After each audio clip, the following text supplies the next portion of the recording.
Warning. The asylum is now closed. The doctors and staff have now left. After dark rules are now in effect and all rooms will be open.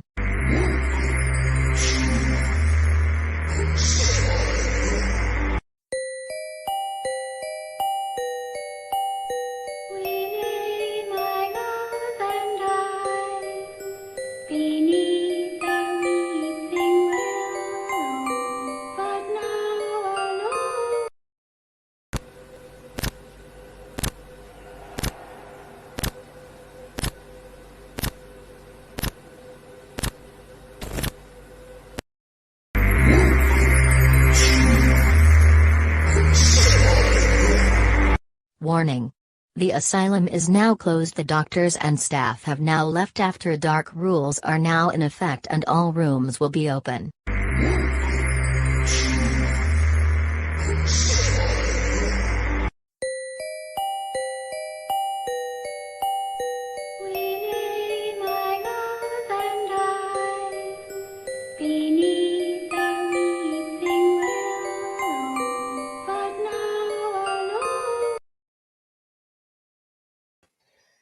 Ladies and gentlemen, welcome to another great episode of MPCW Happy Man Asylum. And, if you notice, I'm kind of missing a co-host. That kind of co-host is like, I could try to be here at 6:30. So, Dre Horton, I'm just going to let you know, I'm going to kick your fucking ass, man.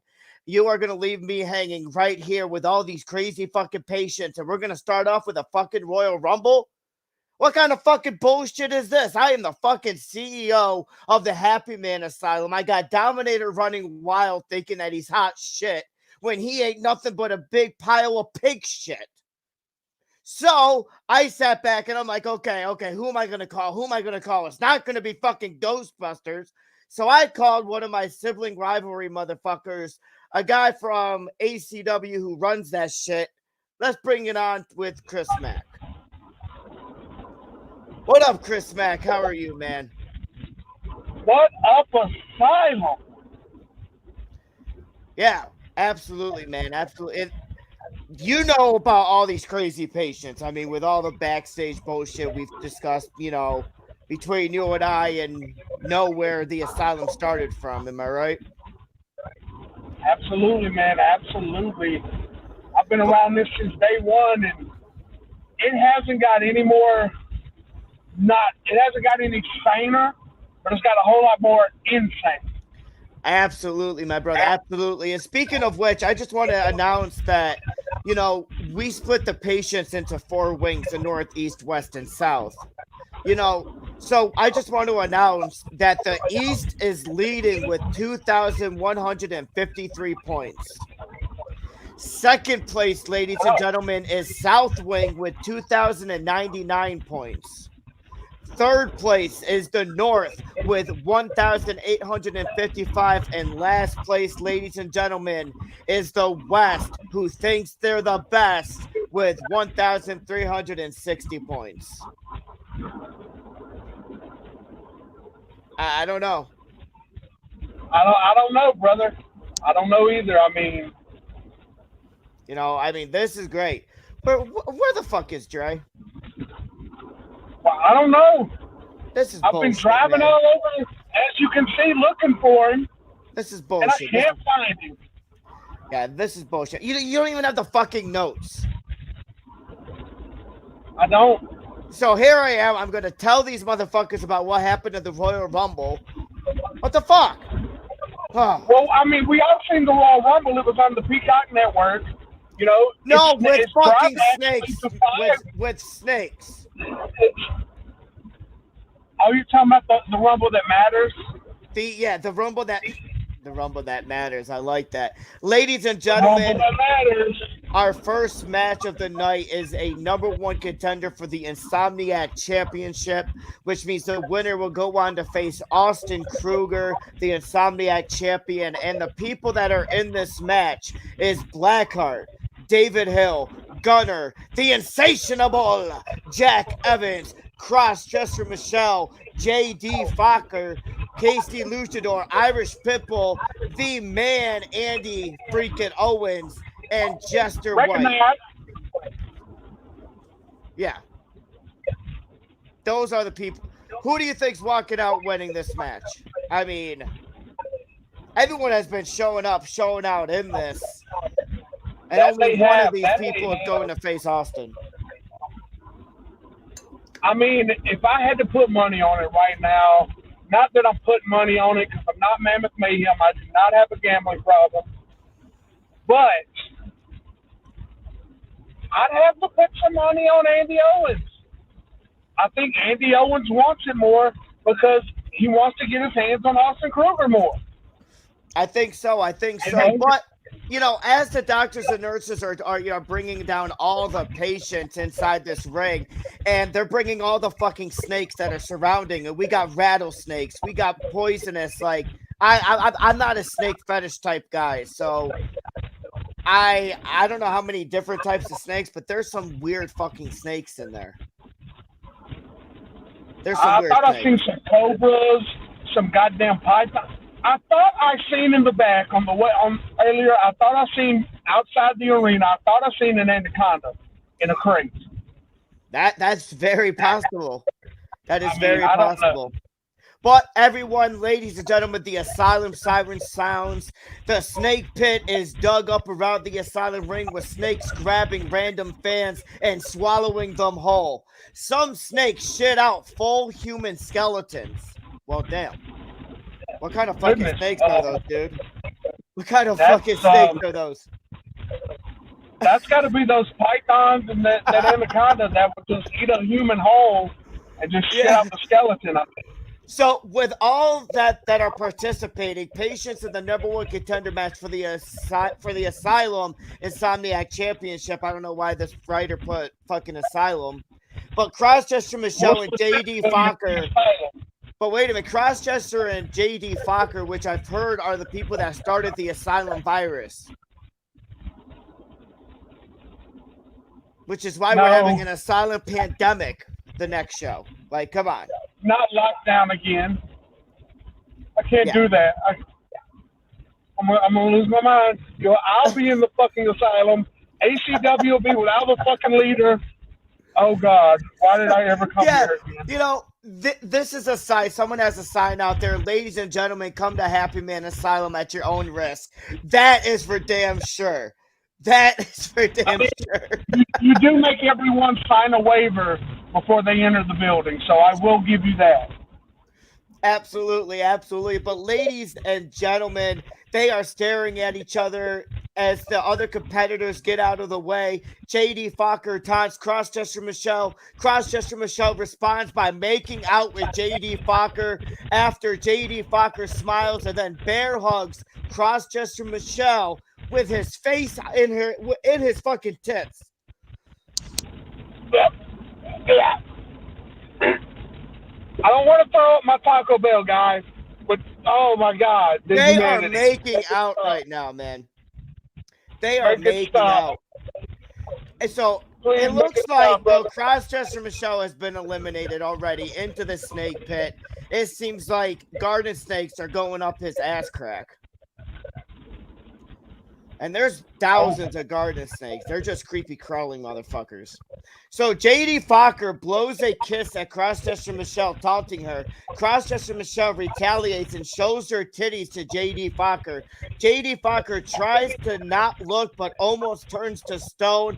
But before Andy Owens pegs JD Fokker with an Owens stomp and then clothesline JD Fokker over the ropes, and JD Fokker lands ass first on Crossdresser Michelle's face, but his feet hit the ground. Ladies and gentlemen, JD Fokker has been eliminated. See, I told you, Andy Owens want to get his hands on Austin Kruger, and right there, getting rid of the garbage out of that match very, very quickly. Yeah, absolutely, absolutely. You know, this is just, I cannot believe it. I mean, JD Fokker has already been eliminated. Jack Evans attacks Blackheart with a clothesline and gets him to the outside of the ring, but he pulls himself back in. Blackheart throws Jack Evans over the top rope. Jack Evans has been eliminated. Well, Not so insatiable tonight. He got stationized and he got threw out over the top rope and into the snakes. Absolutely. Andy Owens is standing in his corner, biding his time as David Hill runs and smashes him into the corner. Andy flops onto the floor and begs David Hill not to hurt him. David Hill shows no mercy. Andy then nails a low blow to David Hill. Wow. Wonderful timing. But wait a minute. Sometimes you gotta get a little dirty. He just sends David Hill flying to the apron and comes out of nowhere and steals Andy's elimination and sends David Hill flying to the apron. Jester White gets into the mix and starts pounding on Andy Owens. Irish Pitbull spears Jester White, who falls out of the apron and kneels down.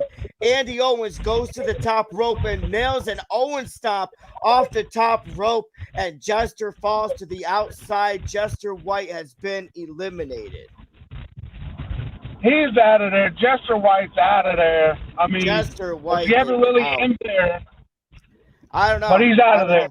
He's out of there. But he's out of there. Wait a minute. Gunner starts fighting David Hill, slamming him into a corner, and does a frog splash on David Hill, knocking him flat. Casey Luchador comes over and throws David Hill over the top. David Hill has been eliminated. Deputy Hill has been eliminated, man. Wait a minute. What is Deputy Hill doing? He's writing a citation to the Snakes. He's writing a ticket. The Snake. That's not how this works. That's not how any of this works. I don't know if he knows that or not. But Deputy Hill, you can't do a citation to the fucking Snakes, man. I mean, you're wasting paper. Think of the trees, man. Damn. Damn. But it seems that Blackheart lunges at David Hill, but the Snakes are in a feeding frenzy and gobble Blackheart whole. The Asylum siren goes off, and Blackheart has been eliminated. Gobbling him whole. Gobbling him whole, man. Gobbling him whole. The final four are left with Andy Owens, Casey Luchador, Gunner, and Irish Pitbull, who will be the next Insomniac #1 contender. Your guess is as good as mine. Gunner launches at Casey Luchador. Casey Luchador nails a Hurricanrana on Gunner. Irish Pitbull nails a stiff right to Gunner. Casey Luchador lunges at Irish Pitbull as both men are near the ropes, and Gunner double clotheslines them over the ropes, and both men are fed to the Snakes. The Asylum siren goes off. Casey Luchador and Irish Pitbull are eliminated. The final two, ladies and gentlemen, the final two is Andy Owens and Gunner. Andy Owens and Gunner. My pick's still in there. My pick is still dominant. Gunner is Gunner is ecstatic and then lets out a war cry and then turns around, and Andy Owens, who puts out his fist and says, "Recognize!" Looking at Gunner. Gunner and Andy Owens start brawling all over the ring, bouncing each other's heads off the turnbuckles. Both men seemingly battling to a stalemate.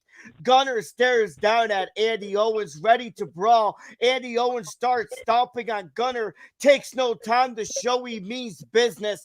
Gunner starts fighting back with a turnbuckle bomb. Gunner then picks up Andy and throws him over the ropes. He starts celebrating the victory like it looks like Gunner just won. Andy Owens falls on the apron and rolls back in the ring.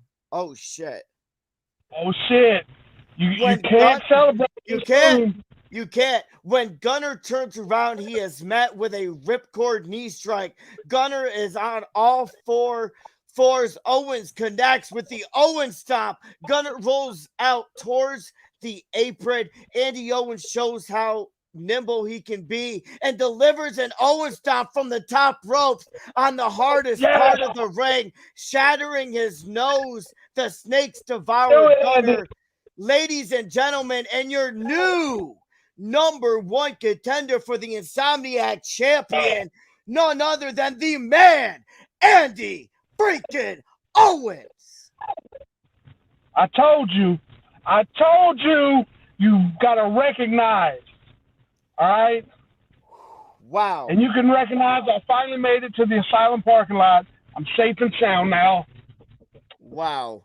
And Andy Owens is your new #1 contender for Austin Kruger and the Insomniac Championship. So you're telling me March 26th at Lucifer's Playground, it will be Austin Kruger taking on Andy Owens for the Insomniac Championship? Absolutely. Holy shit, ladies and gentlemen. That is going to be epic. I cannot wait for that. I really cannot wait, man. So what did you think about that Rumble? I mean, we're going to have a Rumble soon, but I mean, it's not going to have the snakes. And maybe that's something I should consider. It made it a lot more interesting. It seems like Malcolm King needs an invite, but last time I checked, I thought Malcolm King has the admin rights. He can just hop on. I don't know about our brother getting an invite. I mean, he's more than welcome, but it'd be if I could get some notes. I could help you out here, my guy, my brother, from another mother, almost the same color, a little off. What the fuck? You are something. I'm trying to get some devices up and running here. Ladies and gentlemen, we will be right back after this break. We are going to do a little shout out to ACW for anyone that would like to partake in ACW. They are a bi-weekly show as well, and I really think that you guys should try it out. So here's ACW's little video, and we'll be right back after these messages.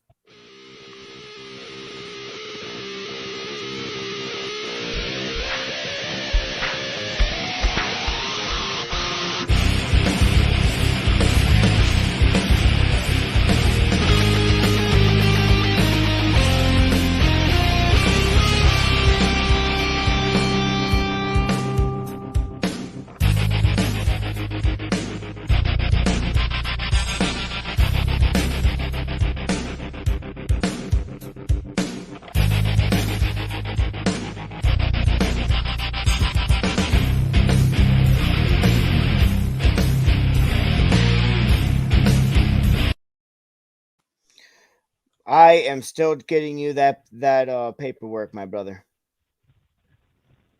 The fax machine is running hot over here. I do still have a mobile fax for emergencies. Because in this wrestling business, you never know. 25 pages of paperwork. This is how much work we put into this bitch. I mean, and it's clear to see. You guys put a lot of work and time. Chris Mack, Patty Whack, give a dog a bone. Or the right? The old email exchange. That would actually be the best. All right. Email me that. What I did is I sent you the link to the document since the fax machine is a bitch. Okay, so if you go to Chris Laird and you find that document, you can go. You just have to hack into that fucker's account, okay? I gotta hack into that guy. I mean, somebody. You ladies and gentlemen, Dollface is watching right now. Dollface is watching. Just saying. So what the hell? Now you're sideways. Are you trying to come at me sideways now, bro? Really? How'd you do that? Is that some magic shit? Is that from Magic? Magic Ninja what? Magic Ninja what? All right. So, ladies and gentlemen, we just got done with the Snake Pit Battle Royal, where Andy Owens became #1 contender for the Insomniac Championship. Ladies and gentlemen, hey, Chris Mack, we will be having an Asylum Rules match when there is heat in the East, ladies and gentlemen, with Casey Riddle. The heat in the East, baby. Yeah, but The Heat in Heat the is in the East. East.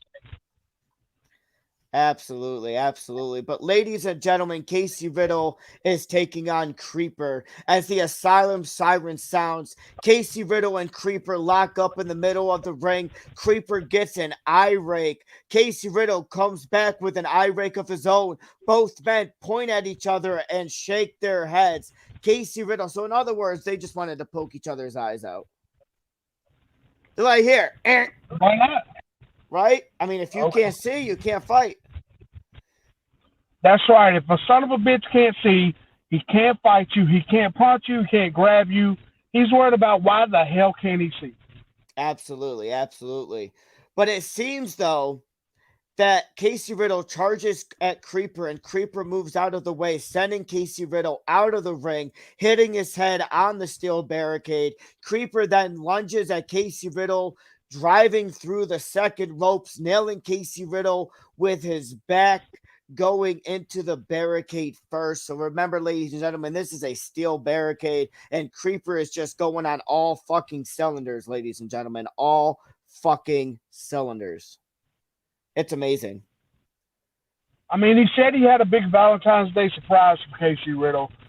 Casey Riddle said he might have had one for him in return, but not the same type of surprise. So Not the same type of see how that surprise. works out. But it seems that Casey Riddle starts hitting on Creeper, hitting a clothesline over the barricade into the crowd, knocking a few people over. They end up back on the platform, kicking and punching each other all over the place. Creeper brings out a brass knuckles and starts hitting Casey Riddle. Creeper grabs a candlestick and starts swinging it, hitting Riddle in the head, and blood starts dripping down his face. It's going everywhere. We all know what happens when Casey Riddle sees the sight of blood. It's not a good thing. He goes a little twitchy, a little psycho, a little more like he wants some medication for it.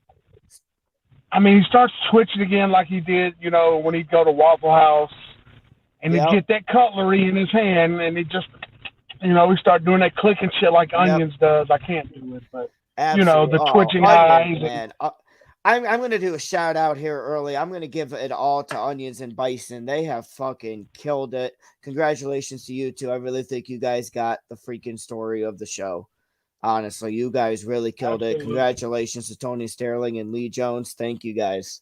All right, so it seems though Casey Riddle rips Creeper's shirt open and grabs a barbed wire baseball bat, swinging it, cutting open Creeper's backside, setting him over the barricade and into the crowd of fans again, pushing him away into the barricade. Creeper clothesline Casey Riddle over the barricade onto the entrance ramp.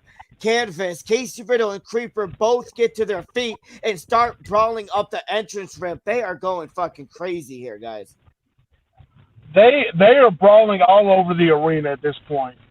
Over the fucking Asylum. These guys are going AWOL. Casey Riddle and Creeper continue to brawl into the slaughterhouse kitchen, where human intestines can be seen, as well as several fans hung up by the smokehouse. Pots, pans, and human body parts are all over the place in the kitchen. Casey Riddle pulls down to some human legs that are dripping in blood and slaps Creeper in the face with them and tosses them at Creeper, who then in turn starts beating the living hell out of Casey Riddle. Wow, he just threw another human's leg. Because I'm reading this correctly, he threw a severed leg at Creeper. Creeper then took it and used it as a weapon back against him. You see, you get something like that in your hands, you shouldn't just give it up. If you got a weapon in the Asylum, use the son of a bitch. What is he doing? What the fuck is going on? What the hell is Christian doing? It seems like Christian comes running through Slaughterhouse Kitchen bare ass naked, yelling out, I still won the Rumble, woohoo! As Cletus and Damian Wolf take chase and both yell out, I only want some cheese, get back here now. You're the one who volunteered to be cheese specialist in the Slaughterhouse Kitchen. Did we just see Christian? Are they getting his from under cheese? Ugh. And I thought the Oh, crossdresser Michelle BD Fokker shit was bad enough, but this. this was going to cause a pandemic fully in the asylum, Oh, right? whoa! Casey Riddle then spears Creeper through the wall of the Oh, slaughterhouse kitchen, and they start brawling through the asylum again. Casey Riddle and Creeper brawling throughout the hallways. Creeper, he found some rope with some wiring. oh, He found some shit. kind of rope wire, and he swings it around and he hits Casey Riddle, and it spills more blood and guts. Jesus Christ. Oh, man. Casey Riddle he grabs an arm hanging around, and he uses it to hit Creeper. Riddle then finds a severed leg again, and he begins beating the ever-living hell out of Creeper as they are brawling their way. And looks like they're going towards the infirmary. That's not good. Creeper nails a broken teeth music, and Creeper goes through the glass and straight through the examination table, which sends teeth flying out of Casey Riddle's mouth. Creeper goes for the cover, and the referee drops down and counts 1, 2, no, kick out by Casey Riddle. Casey Riddle is seeing stars and starts seeing Faygo bottles in cans. He's seeing Faygo. There's Faygo flying everywhere in his mind, apparently. Casey Riddle gets up and then goes into Creeper's attic. As Creeper follows him, Casey Riddle yells out, "So that's where my Faygo shipments have gone." But in reality, Creeper yells out, I don't drink that. Casey Riddle just ingested. Creeper's pissed. Oh my God. Creeper's pissed, ladies and gentlemen, is the new flavor. Wait, did you hear what he just said? Casey Riddle yells out, "This shit tastes great," and he starts chugging it. He starts chugging more. What in the hell? Creeper laughs sadistically as Creeper goes for another broken teeth music. Casey Riddle dodges it and nails a wicked twist of fate to Creeper. Casey covers Creeper and the referee goes down 1, 2, no, kick out by Creeper. Casey Riddle tries for it again, but for the wicked twist, but Creeper nails him with the gut wrench suplex and picks up a beer bottle and throws it at Casey Riddle. Casey Riddle catches it, and Creeper nails the broken teeth music with the beer bottle going into Casey Riddle's skull. Creeper falls over Casey Riddle, and the referee counts 1, 2, 3. Ladies and gentlemen, your winner, the Patient Hall of Famer of Season 1, Creeper. Wow. But wait, apparently, what's this? Casey Riddle, he gets up shortly after. He's looking around for Creeper, and it's BD30. It's BD30. BD30 rushes into the scene to help Riddle up. As they look down the ramp, we see Cutthroat Crew standing on the Asylum Tron. They're up there. This is interesting. Casey Riddle, BD30. I mean, GFY, go fuck yourself. And these guys registered on the dotted line of being a chaotic team, and these two may have some unfinished business with the Cutthroat Crew. Can Mason Stevens be able to handle that much heat? I don't know. Those two, I don't know if he can handle all that. I mean, geez. Yeah, man. I have no fucking idea, man. It's freaking insane. You know, those two. I don't know what's going on here in the asylum. You run this place. You're supposed to know. Do you think I deal with all these patients? We know how you deal with it. Yes, a lot of it. But ladies and gentlemen, we have an asylum street fight. This is called CEO Revenge. I'm going to speak for a second here. So, Dominator. He's a guy that, works hard. He's a guy that busts his ass. But yet he wants to send me death threats because he's not getting a special treatment for him. Because I'm not going to kiss his ass because he's putting in the work, but he's not putting up the fight. You know what I'm saying? And this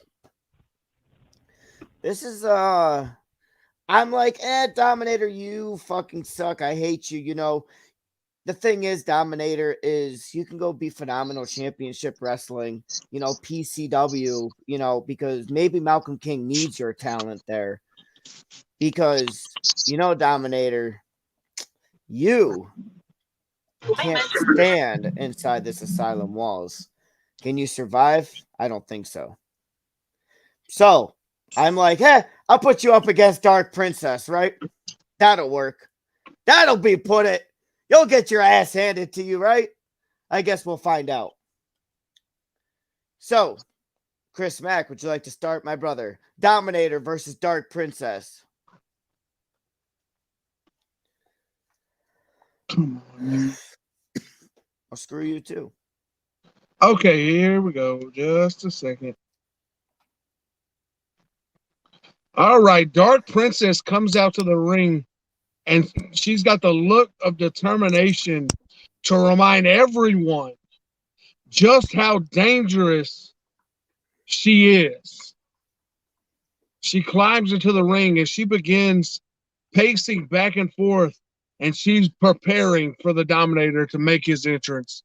You know, and she looks like she's ready to rip him apart. Yeah, exactly. Dominator makes his way out to the ring, and before he climbs in the ring, he walks over to the CEO and says, "You're a stupid bitch, and I will be a champion soon, and you can't stop me." Dominator begins to walk away as, hold on, I'll be right back. Well, Dominator begins to walk away, but the CEO, he whips Dominator in the back with he's got a leather belt. The CEO, he calls for GD Fokker to help him. I guess GD Fokker came out of the crowd here. They get Dominator in the ring and strap him down to the ring. Oh, this is getting real fast. They strap him down the ring. They look at Dark Princess, and they just told her to have fun. He's all hers. And the Asylum siren sounds. Oh, this can't be good. Oh, this is not going to be good.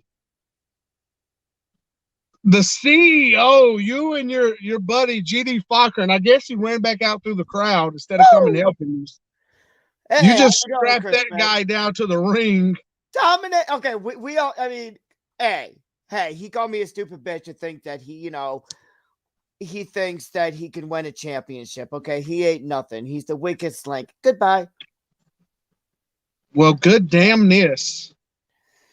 So I'm like, yeah, I'll help Dark Princess out because Dark Princess needs a little, you know, whip him real good.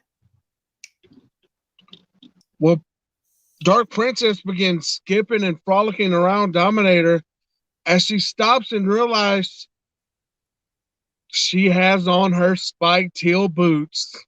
Oh, shit. She stomps the throat of Dominator repeatedly. She then begins piercing his stomach. She's cutting into his guts with these spike heels. Oh, man. Oh, my God.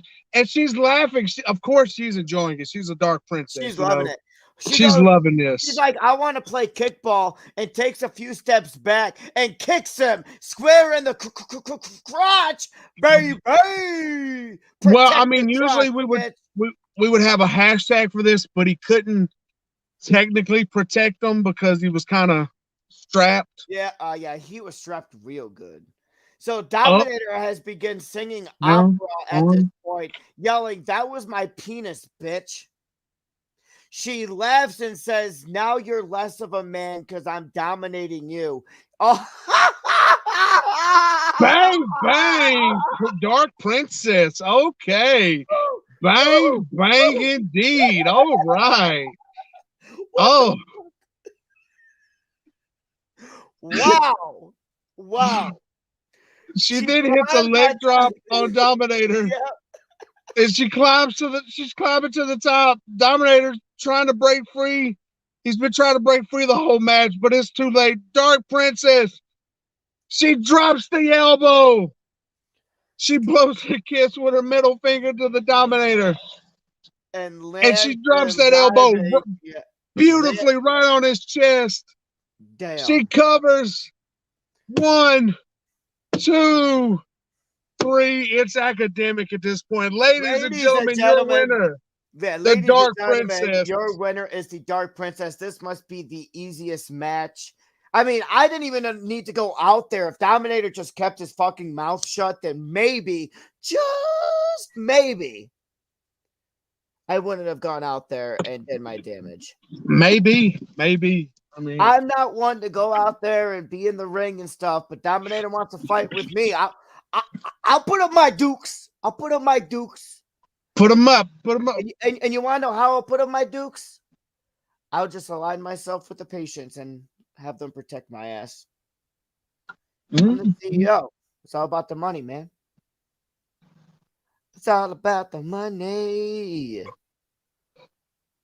Okay, so I think I have fixed the fax machine, although the office is now covered in ink. I think that's Cletus's ink from his ink cartridge in the back of his penis. I don't know where he got it from. He may be burning patient skin and making his own ink, prison style. Do you like ladder matches?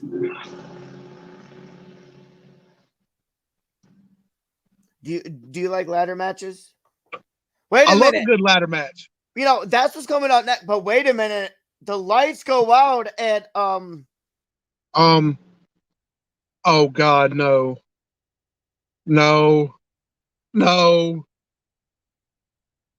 It's Trey Silent is standing behind Dark Princess. He goes for the Lucifer's effect, but Dark Princess, she teleports unhinged to the ring. Trey and Unhinged, they begin to slowly show signs of getting ready. They're circling each other. They're sizing each other up. They're about to tear each other apart. Unhinged and Trey, they go nose to nose. But before Unhinged grabs Trey, he moves out of the way. The lights flicker again. There go the lights again. Unhinged, they're all gone. And I could still hear his laughter. Where the hell did you go? Is that his laughter? Kind of like that, turned up a little more, but it's close to damn enough. I don't like it. Goddamn Asylum. It's okay, Chris Mack. Sibling rivalry is just around the corner. I mean, ladies and gentlemen, a bloody agreement tournament for round 2. It's a barbed wire ladder match as we have Jack Steele taking on Alec Trueblood. Now, I'm going to give a shout out to Alec Trueblood. He has been really kicking it lately. I mean, I know he fought Jackson Law, you know, and even though he might have been a little delusional on a few things, but at least he showed up. He showed out than half the people. I mean, he sometimes needs a little direction, you know, but once you get him set in the right direction, you know, then he's gone, you know. Oh yeah, absolutely. But it seems like Steel and Trueblood meet in the center of the ring, throwing insults. Like this is a freaking vocabulary battle. I mean, I thought we had all week for them to do interviews and be verbal. Right, exactly. Suddenly, Trueblood reaches up and bitch slaps Steel in the Ooh. Like a bitch. Alec Trueblood flipped Jack Steele off and literally slapped him again, but with his backhand. He backhanded him like a baby back bitch. A baby back bitch. Baby back Jack Steele bitch. Like that? Yeah. Yeah. Exactly even. Steel acts like he's going to go for a punch, but instead True Blood blocks. He kicks him in the stomach instead. As True Blood doubles over, Steel starts slamming heavy forearms and elbows in the back of his opponent, driving him to his knees. As Jack is driving his forearms into Alex's back, he's going to need a chiropractor. I think Cross-Dresser Michelle is a very good chiropractor with his mouth. I don't think that's how that works. I mean, a blowjob a day will keep your back away. Is that how it works? I mean that's what Alec Valencia told me, and what happened in the vacation. Well, Alec Trueblood is able to grab Jack's legs and pull him out from under him. The second Jack hits the mat, Alec is on top of him. He is, I mean, if he was stomping him, we say he's stomping a mud hole, but he's trying to punch a mud hole into this son of a bitch and punch it dry. He's on top of him, driving his fist onto Jack's face. And I think he just hard-weighed Jack there with those punches. There's a gash forming on the cheek of Jack Steele there.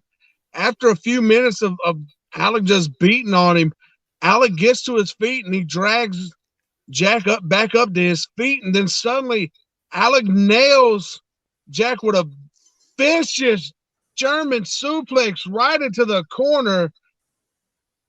That's a new, unique way to take someone to Suplex City. Jack Absolutely. slumps down a little bit after he hits the turnbuckle, and he may have lost his legs out from under him. You know, that happens. Absolutely, you hit that brother. corner just right. You could get a disc bulge, that sciatic nerve act up, and those legs come right out from under you. Absolutely. I don't know where the fuck we are. As Jack slumps in the corner. Okay, there we go. As Jack slumps in the corner, Alec rolls out of the ring and lifts up the ring apron. He pulls out a chair wrapped in barbed wire and tosses it into the ring, followed by a barbed wire ladder. Alec rolls into the ring and grabs the chair, smirking. As he does, he walks over and starts beating Jack with the chair, driving them to all fours. He hits Jack in the back with enough force that he actually bends the chair across his back, causing multiple gashes to appear and the blood start to flow. Alec tosses the chair outside the ring and reaches down and picks Jack up by the hair. He drags Jack over to the corner and hits them with a DDT, and then lays the barbed wire ladder in the corner and returns back to Jack. There's a lot of Jack backs back, Jack Black even. Chris Mack, Patty Wack gave a blowjob to Jack Black. No. No. Are you sure, Chris Mack? I'm pretty positive. Positive, huh? Perfecto. Especially with the Asylum virus going on. I know. I wish it was like my regular COVID test and they were negative, but apparently not. Oh, man. Alec tosses a chair to the outside and reaches down and picks. I think I already did that. Alec then lays the barbed wire ladder in the corner and returns back to Jack. You drag Jack back. Oh, my fucking God. I'm going to fucking kill this writer. You drag Jack back. You drag Jack back. Yeah, I like that. You drag Jack back up to his feet again and go for a suplex, but it's unable to move him. After several attempts, Jack is able to reverse the suplex with one of his own, slamming Alec into the ladder upside down. As Alec howls in pain, Jack is able to get to his feet and wipes the blood from his face. Wow. Goodness. Wow, man. Good damnness, even. Jack then yanks Alec off the ladder and goes to set it up in the middle of the ring. He starts to climb up it, but he stops. He hops off and he walks over to the corner where True Blood is laying. He reaches down, he lifts True Blood's face and drives his knee right into the face before driving his knees right into his back. Then Alec is actually able to stop the knees and drives Jack onto the mat with him. Both Alec and Jack get up at the same time, trading blows back and forth until Jack is able to nail the split personality, that Judas Effect elbow, nailing Alec right in the face, causing him to stumble backwards, and he knocks the ladder over and he falls under the ladder. The ladder falls on top of him. Damn. That's gotta hurt. Just as both men lay on the mat, they start trading clubbing blows again till they both get to their feet. Is actually able to block one of Jack's haymakers and turns it into a judo throw, sending him flying across the ring. When Jack is able to get his hands and knees from the throws, he looks up just in time for Alec to hit him with a bigger knee strike. Wow. A bigger B trigger. The a B B with trigger a bigger, is what I think it means. With a but B it came out B. knee, with a B trigger knee strike, sending him, sitting him, leaning back. What the fuck is this? Sending him leaning backwards. He tries for a second one, but Jack is able to block him and toss him backwards. Just as Jack pulls himself up to the ropes, Alec grabs him and Irish whips him over the ropes, out of the ring, and crashing against the barricade. With Jack laying outside the ring, True Blood is able to set up the ladder. Wow, he slowly starts to climb up, not realizing Jack is stirring outside the ring and looking for someone under it. About halfway up the ladder, Alex suddenly feels a sharp pain go through his spine. After the fourth blow to his hips and spine, Alex falls to the mat and looks up, seeing Jack stand there with a steel window stick. Huh? A steel window stick, huh? Interesting. Jack says, I want you to meet my new friend True Blood, and Kenny, meet True Blood. Jack sets Kenny gently in the corner and he starts to climb up the ladder. Uh-oh. I'm still good. I'm still here. He starts to reach up when he knows the ladder shift a little bit. Looking down, he sees True Blood pulling himself up the ladder little by little. Jack waits until True Blood actually makes it to the level on the ladder.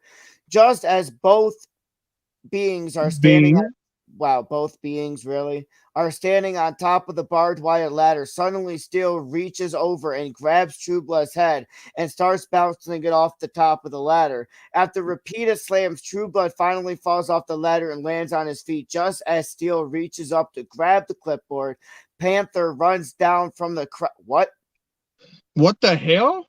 Panther runs down and tackles True Blood, driving them down as the two former bitter enemies start slugging it out.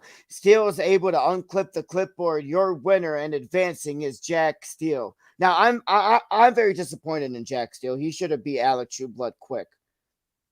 I mean, he should have made quick work out of him like Dark Princess did the Dominator. Absolutely. I feel like maybe he was toying with him at that point. Maybe. But ladies and gentlemen, we will be right back after these messages.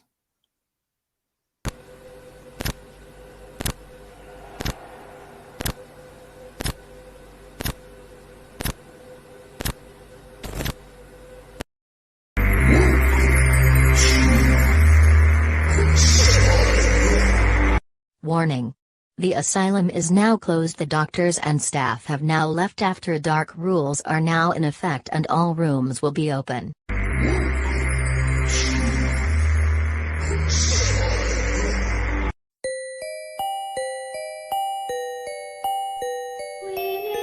my love and I, beneath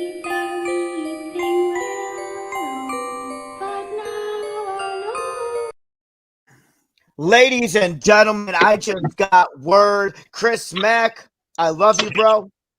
But, ladies and gentlemen, Chris Mack, sibling rivalry is just around the corner, and you could go fuck yourself. Ladies and gentlemen, I am going to bring in my favorite co-host, ladies and gentlemen, Dre Horton.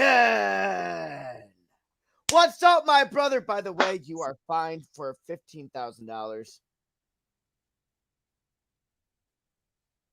Okay. just take it out my check. It's fine. Sorry that I'm late, ladies and gentlemen. Please forgive me. I had a lot of shit to do. I'm here now. Do you want to know what you messed so far, brother? Andy Owens became #1 contender for the Insomniac Championship. Andy Owens. Damn. And I recognize that. Yeah, Andy Owens walked out. I did a leather strap to Dominator. I attacked Dominator, JD Fokker helped and all that, the Asylum virus is real. Oh my. So thanks to Crosschester Michelle. God damn it.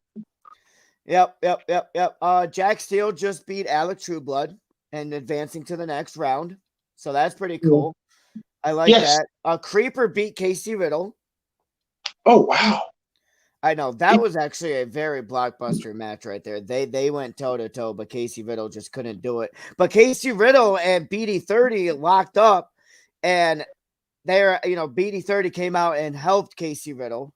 Mm-hmm. At the end, just trying to help him up, get him back up, kind of brush the shoulders off type deal, like a brother would. And Cutthroat Crew came out and was on the Asylum Tron. Oh shit! What did they say?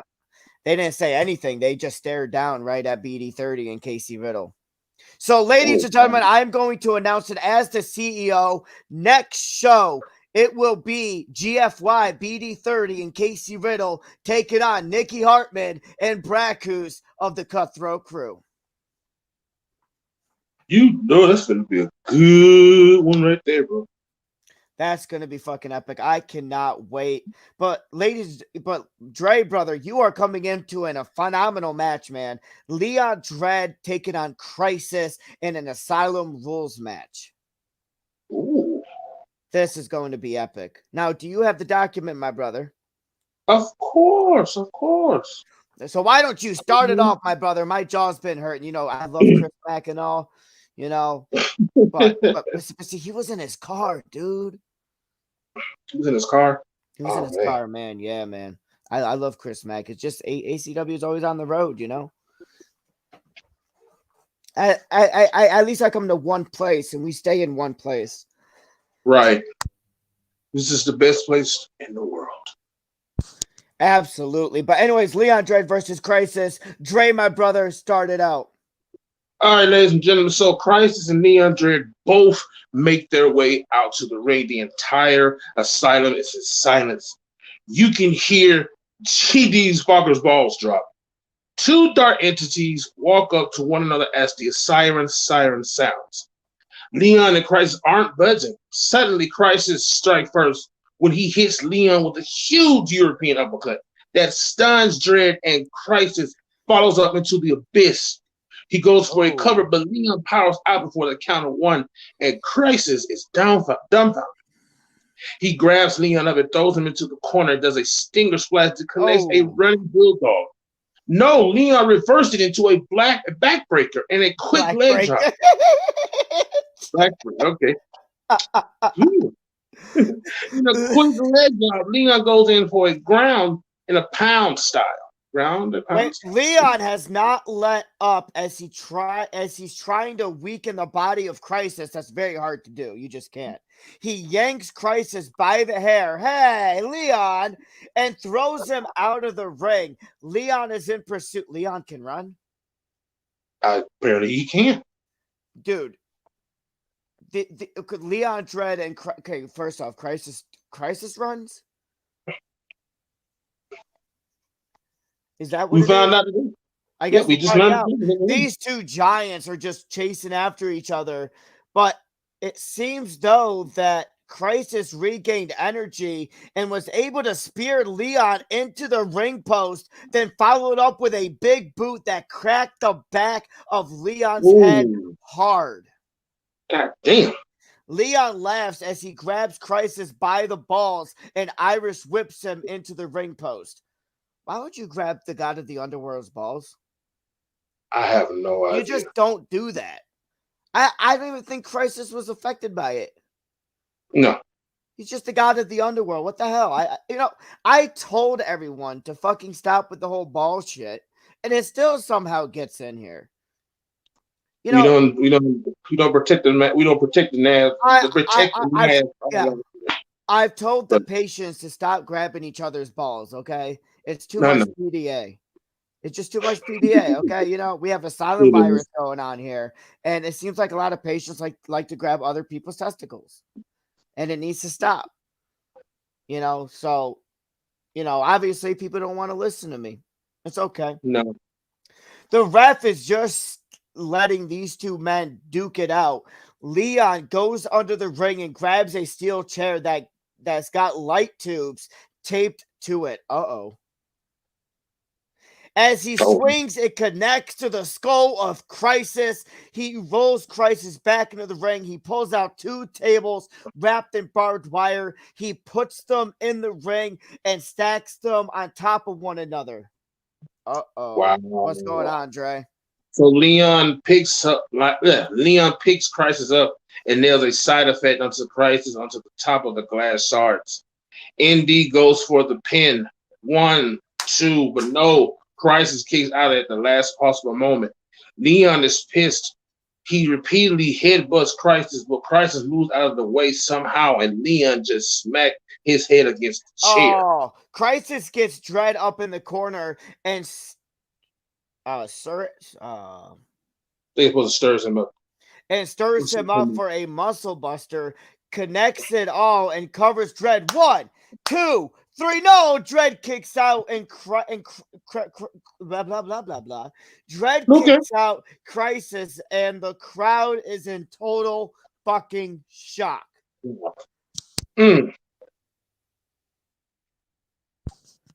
Crisis is getting irritated. He looks at the stacked tables and just laughs. He tosses Dread in the corner. He gets Dread up for a suplex as both men go crashing through the barbed wire tables. As the ref checks the rubble, both men have an arm across one another's chest, and they're not moving. The ref drops down. 1, 2, 3. Your winner is nobody, ladies and gentlemen. Crisis and Leon Dread went to war, and it just seems that neither of them had any energy left. Or is Crisis actually the one that's playing the true mind games? Is he actually wasting his time with Leon Dread when at Lucifer's Playground, he will be going 60 minutes in an Iron Man match inside Lucifer's cage against Legion for the Inner Demon Championship? It's going to be goddamn good, brother. It's going to be good. Maybe he is playing mind games with him. Who knows? Maybe. It's pretty interesting because Crisis, there's a lot of left in him. There's a lot of left in Crisis. And so far, Leon Dread too. So, let's see what happens. But, my brother, what is the next match? All right, so the next match is a Bloody Agreement Tournament Round 2 barbed wire ladder match that features the Dark Savior and the good old Southern Heart. Southern Heart. I love Southern Heart. Southern Heart. She brings a lot of positivity inside the Asylum and always has. She goes out there and she kicks the best ass she can. Yes. But she is definitely one that brings a lot of positivity inside the Asylum. And that's what I love about Southern Heart. But to go up against Savior, that's pretty I kind of fear for Southern Heart a little bit. Well, we'll just have to see what she can do against this man. So what's happening, my brother? What is happening? So Southern Heart is in the ring waiting for the arrival of the psychopath known as Dark Savior. Savior makes his way out. He's wrapping up his hands and putting his hair up in a ponytail as he looks directly at Southern Heart, not taking his eyes off of her. Eyes off as he's climbed in and sits in the corner as the asylum siren sounds. Savior is still sitting in the corner. Southern Heart is puzzled. Savior crawls to Heart and gets on his knees and says, "Hit me." Oh, shit. Southern Heart says, "No, Savior." Screams, "Hit me, bitch." This enrages Southern Heart, and she super kicks Savior. Savior laughing while holding his chin. He gets back to his knees and says, "Show me your true self, bitch." Damn. Southern Heart repeatedly kicks Savior into the chest and does a drop kick and immediately does her heart stop to Savior's chest. Southern Heart rolls out of the ring, gets the ladder, and she sets it up. Savior sneaks up behind her and punches her in the lower back and does a backbreaker and yells failure. Savior rolls out of the ring and pulls out a candlestick, rolls back into the ring. Savior rips his shirt in half and hands the candlestick to Southern Heart and says, "Do it." What is he doing? Like it's like he really wants her to punish him. Like, but why? I don't know. He is so sadistic. But Southern Heart is holding this candlestick type deal and is like, "Do I want to?" You know, like is a Southern Heart. And Savior's like, "Listen, bitch, hit me." Do it. Southern Heart's like, "Do it." Okay, fine. So Southern Heart repeatedly strikes Savior in the chest with the candlestick, that the candlestick explodes in Savior's chest and he begins to bleed as Savior pulls out tweezers from his pocket and pulls out the splinters in his chest. Southern Heart is still in shock that it seems that Savior was ready for this. He was prepared for this. Wow. Wow. Southern Heart is in shock as she kicks Savior in the nuts and lands a stunner. She climbs the ladder. She looks down at Savior and she attempts to repeat what she did to Dominator. She jumps off the ladder and tries to connect another heart stop, but Savior rolls out of the way and it seems that Southern Heart twisted her ankle. God damn, you got to be more careful, honey. Savior looks into the camera and says, "Now it's time." Uh-oh. Southern Heart, please, Southern. Dre, what's going on, man? Okay, so Savior is up and immediately begins attacking the legs of Southern Heart. Savior kicks her repeatedly in the right knee. He drags her to the ring post. Savior climbs out of the ring and begins swinging her leg at the ring post. As the post echoes throughout, Savior grabs a steel chair and begins swinging chair at Southern Heart's knee. Savior wraps her knee up in the chair. Savior with a claymore to the chair. That's around Heart's knee. Southern Heart's knee. Okay. Damn. So Savior pulls out a table and puts it in the ring and sets it up in the corner. Savior drags Southern Heart to the center of the ring, pulls her up and lands a belly to belly as she crashes through the table. As she's tangled up in the corner, Savior takes a few steps back and does a cannonball to a down Southern Heart in the corner. Savior climbs the ladder as Dominator makes his way down the ring. Okay, what is he doing here?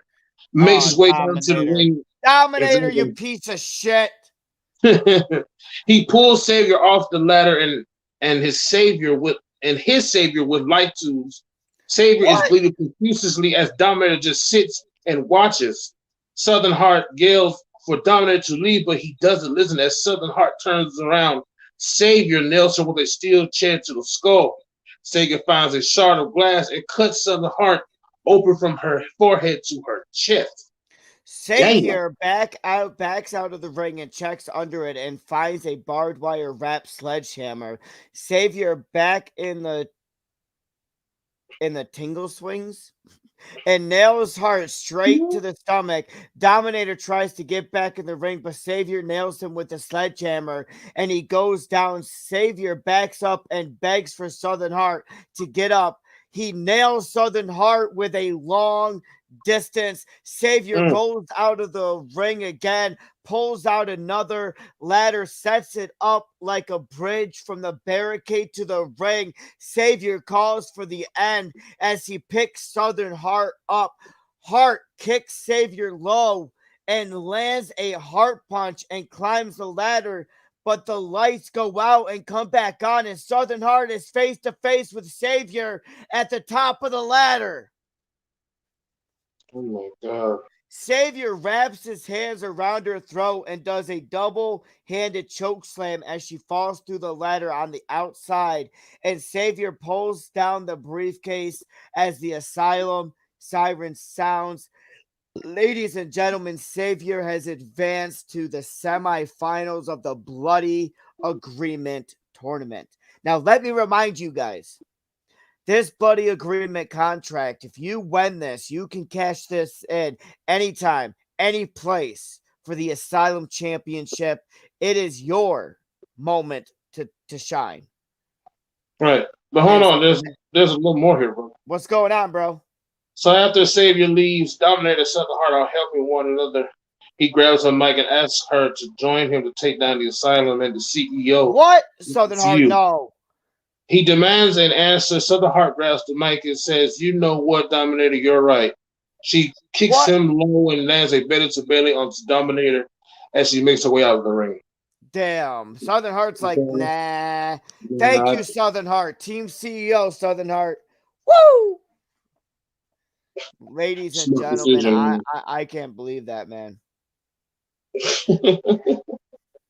But our next match is a chaotic revenge. Now, let me remind you, the foundation of violence. Tyler Stone and John Regis became chaotic tag team champions, but with controversy with Slaughterhouse.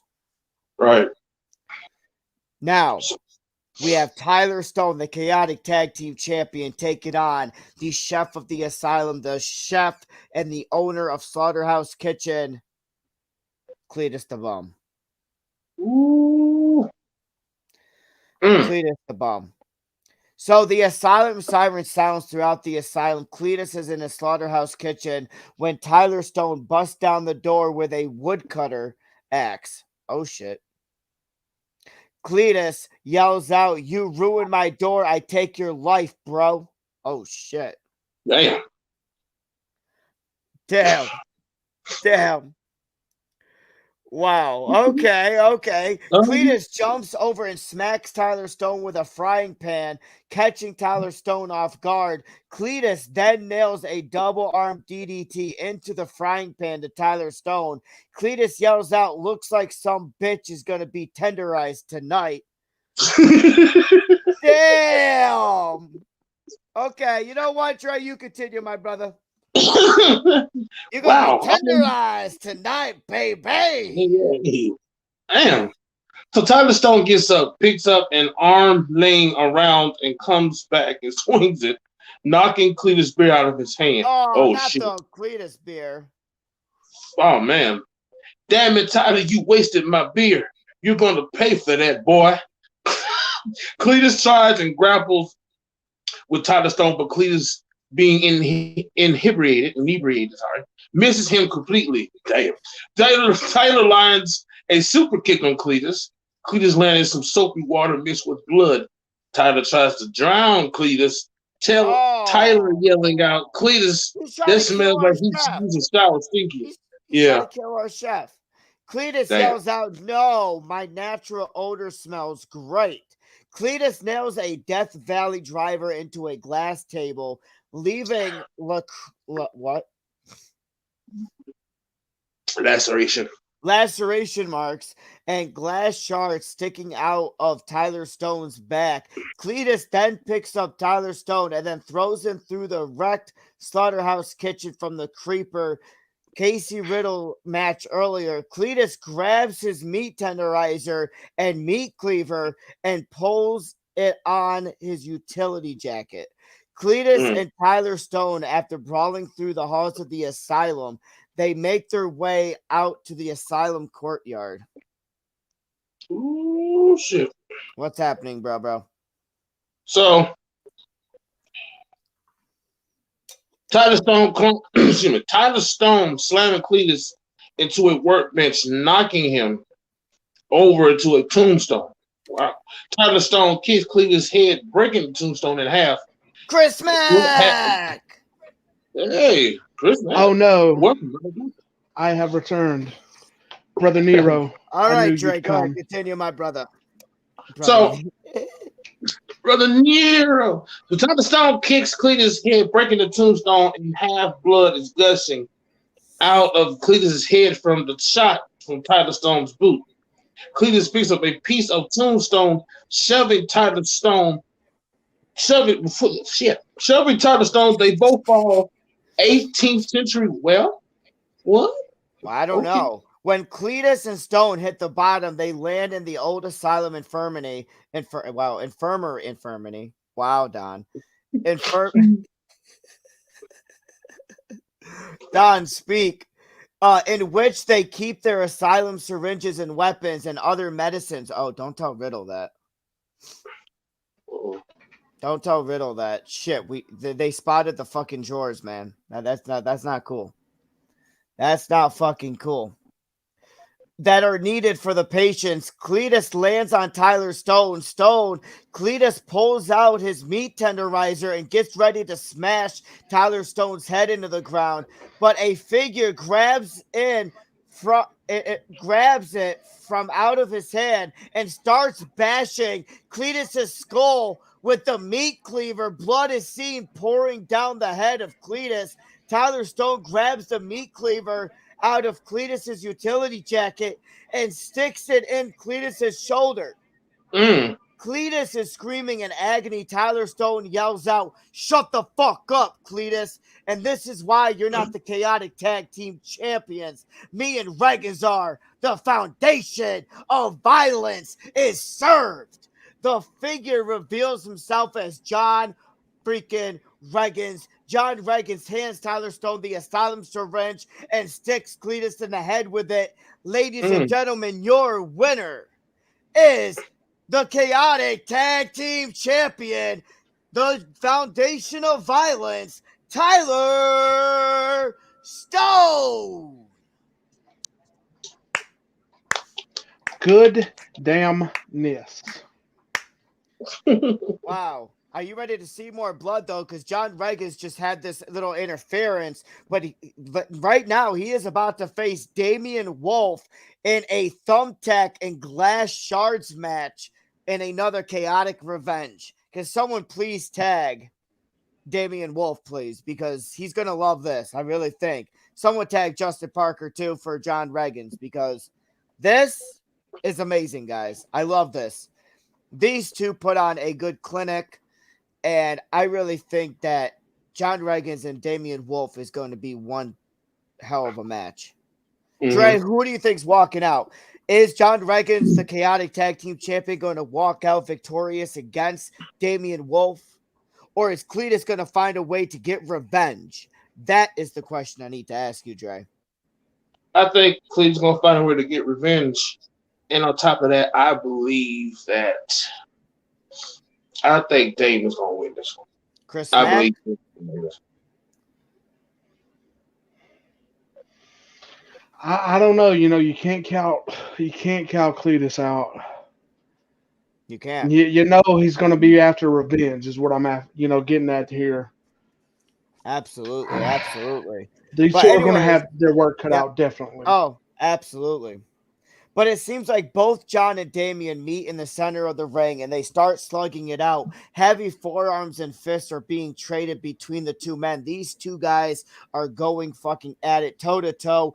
Out of nowhere, John drives his knee into Damian's stomach, doubling him over. Just as Damian doubles over, John reaches up and grabs him and hits a DDT in the center of the ring. John rolls out of the ring and pulls out a plastic tub, places it inside. What? What's in the tub? What's in the tub, man? Dre, What's what's in in the the tub? tub, bro? I don't No idea. No know. idea. John is about to climb into the ring. He looks up and sees Damien bouncing off the ropes and going for a suicide dive through him, nailing John right in the chest. Both men end up laying on the mat hard. Damien was the first one up as he looked under the ring and pulls out a bag full of glass shards. He turns around just in time for John to hit a spinning forearm, taking the bag from him. Mm. Damn, Jay, Damien what's starts. popping? Yeah, what's So popping, man? Damien starts swinging the bag, hitting John in the face, the chest, and the arms. One swing, he ended up busting on the neck, covering both of them in glass. Dust and shards fell over the floor as they both, and they are both cleaning their eyes out. Both are also swinging wildly. Out of sheer luck, John grabs Damien and hits a double underhook DDT, grinding his face into the glass on the mat. He then slides, pick up, and slides him into the ring and rolls quickly in there after him. Damien quickly climbs on top of John and goes for the pen. He goes for the pen, guys. Listen, motherfuckers, this is why we are going to start working together, because you mean he's going for the pin, not the fucking pen. So he's going for the pin. 1, 2. No, John kicks out with force. Damien quickly pulls John up to his feet and goes for a scoop slam just for John to reverse it. And now Damien with a scoop slam on his own. John goes over to the top. Over to the top. He slid in and dumped its contents all over that corner of the ring. Thousands of thumbtacks rolled all over the place. That's not good. That's never good. That's never good. That is never good. That is never good. Mr. Dre. So John ran to the other side of the ring and waited on the rain. Apparently the rain. So the rain. Okay. So John ran to the other side of the ring and waited for Damien to get to his feet. Just as Damien wobbled to his feet, John took off running and spears him causing him to land back first into the pile of thumbtacks. Ooh. John quickly pins Damien. 1, 2, but Damien kicks out. John grabs Damien by the throat and starts to lift him up and slam him back into the mat multiple times, driving the thumbtacks further into his skin. Oh, man. John walks down to Damien's feet and searches, dragging him out of the thumbtacks. John would then climb to the top rope and go for a moonsault, only for Damien to move out of the way as John crashes face first into the mat. He quickly bounces off the ropes and nails him with a basement drop kick. Damien walks over and grabs a handful of thumbtacks and stuffs them into John's mouth. Oh my God. That's what I said too, brother.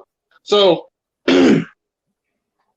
Damien waits for John to get to his knees. Just as John gets to his, Damien nails him with a super kick to the mouth, forcing him to swallow some of the thumbs and embed the rest inside of his mouth and throat. John starts gagging for breath. Okay, and his blood starts slowly pouring from his mouth. Damien goes for the ink pen. 1, 2, kick out by John again. Damien reaches down to grab John and pulls him up, only for John to grab a handful of thumbtacks and throw him into his eyes. Shit. As Damien stumbles back, John gets to his feet and grabs and nails ambitious brainbuster on the top of the tacks. John would then start kicking Damien in the chest. Each kick driving a small pile of tacks into him, drawing more and more blind you, then walk out of the ring and pull out another bag of glass and dump it into the center of the ring. Okay. Just as John starts getting the upper hand against Damien, Cletus the Bomb walks down the ramp. John slides out of the ring and gets into Cletus's face, throwing insults right at him. John and Cletus insults started getting really heated. John actually shoves Cletus backwards and spits the mouth full of blood and the bum's face. Cletus would retaliate and hit John squarely in the face with a spatula multiple times and throws him into the ring apron. Cletus would then throw him into the ring where Damien was waiting. Just as John gets to his feet, Damien grabs him and nails the Nails the what? choke slam on top of a pile of glass, then grabs him and repeats the choke slam again. Damien goes for the pin. 1, 2, 3. I'm not going to fucking read this, but I'm going to fucking read this right out loud. I am really getting sick and tired of this shit because what I'm reading is repeats the cloth lamp. Really, guys? I'm going to call you motherfuckers out. Come on, production. You really think this is serious? I'm the fucking CEO. I'm going to call this bullshit out. Fucking read what you're writing. Fucking reporters, I fucking swear, man. But ladies and gentlemen, your winner is none other than Damien Wolf. Mm-hmm. Oh, man, the next match, man. Chris Mack, what is the next fucking match? Our next match is a flaming patient match. It is non-title. It is your Entertainment Champion Legion taking on BD30. Oh shit, BD30. He had the Insomniac Championship. Austin Kruger did his fucking stupid bullshit against BD30, and now BD30 is going up against the Entertainment Champion. This could be a big moment for BD30 if he were to capture a victory over the Entertainment Champion. Let's see what happens here in the Asylum. So Legion and BD30 are in the ring, and BD30 is just laughing as he's not threatened or intimidated by Legion, as Legion just shakes his head in disgust as the Asylum siren sounds. Byers is immediately on the attack of Legion and gets him into the corner and starts stomping him down repeatedly. He takes a few steps back and rushes in for a punt to the chest, then does an elbow drop straight onto the chest of Legion and tries to drag. But wait a minute. Legion then tries to drag Byers to the flames, but Byers fights him off immediately. So it seems like Legion shifted the momentum and was trying to fucking burn BD30 right then and there. Mm-hmm. Right then and there. After 5 minutes of Byers in control of Legion, Legion catches BD30 off guard with a swing blade. After BD30 was trying for a power slam, Legion climbs to the top rope and does a moonsault and lands it all, and again tries to drag BD30 to the flames, but Byers keeps up and begins with lefts and rights to Legion as Legion is trading back on his own, but Byers is gaining control. He Irish whips Legion into the ropes, and both men connect a double clothesline, causing them both to go down and the ring to engulf in flames. Right. Wow. After back and forth, Legion gets Byers up for a T-bone suplex and begins to roll Legion to the bottom rope to catch his hand on fire. But Legion with a hard left as Legion gets back and lets out a huge roar, tries to kick BD30's head off, but Byers catches him with a spine buster from out of nowhere. Legion backs up. Byers is trying for the slightly faded stunner, but Legion reverses it, kicks Byers in the gut, and chokeslams him, causing the fire to grow fucking bigger. Wow. Legion then stomps Byers up and down his body and continuously does repeated stomps to the body of Byers. He goes and connects a senton and then lands a devastating standing moonsault. Legion is on fire, no pun intended. The Inner Demon Champion is on fire, guys.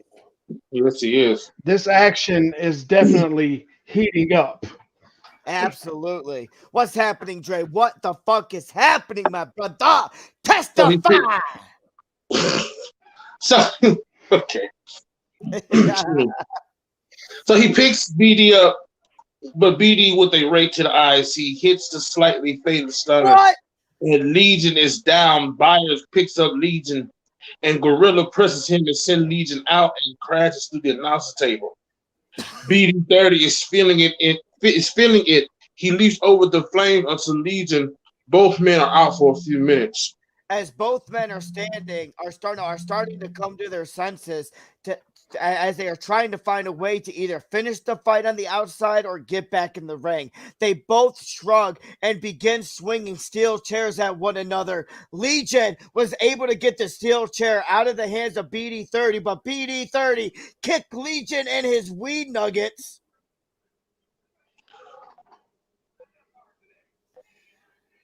I've told these guys to stop with the fucking nut shots. These patients don't fucking listen. No. I'm really pissed off about that. As the CEO, I am pissed off. That is a family jewel to everybody. That's a lot of jewels. 2021 was the fucking year of Protect the Nest. It's 2022. So let's swipe left on the nut kicking before I start fixing it and making sure that people are going to start swallowing nuts. It's going to be the year of the nut swallowing? Enough with the nut shots, patients. Enough. He picks Legion up, but Legion sprays red mist in the eyes of Byers, and he hits a side effect on Byers on the concrete. Legion gets Byers up on the shoulders, hits a GTS that sends Byers over the barricade into the crowd. The lights go out, come back on, and it's Crisis in the middle of the ring. Oh, shit. Oh, no. Looking on the outside at Legion. Legion tries to get in, but Crisis snaps, and the flames get bigger as Legion can't get in. Lucifer's Playground, baby. Lucifer's Playground. I can't fucking wait. Me either. Oh, man.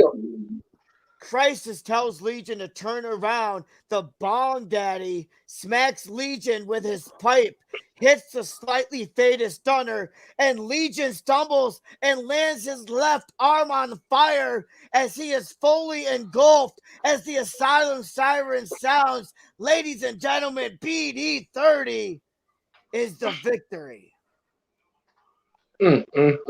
BD30, ladies and gentlemen, has beaten the Inner Demon Champion with the help of fucking Crisis.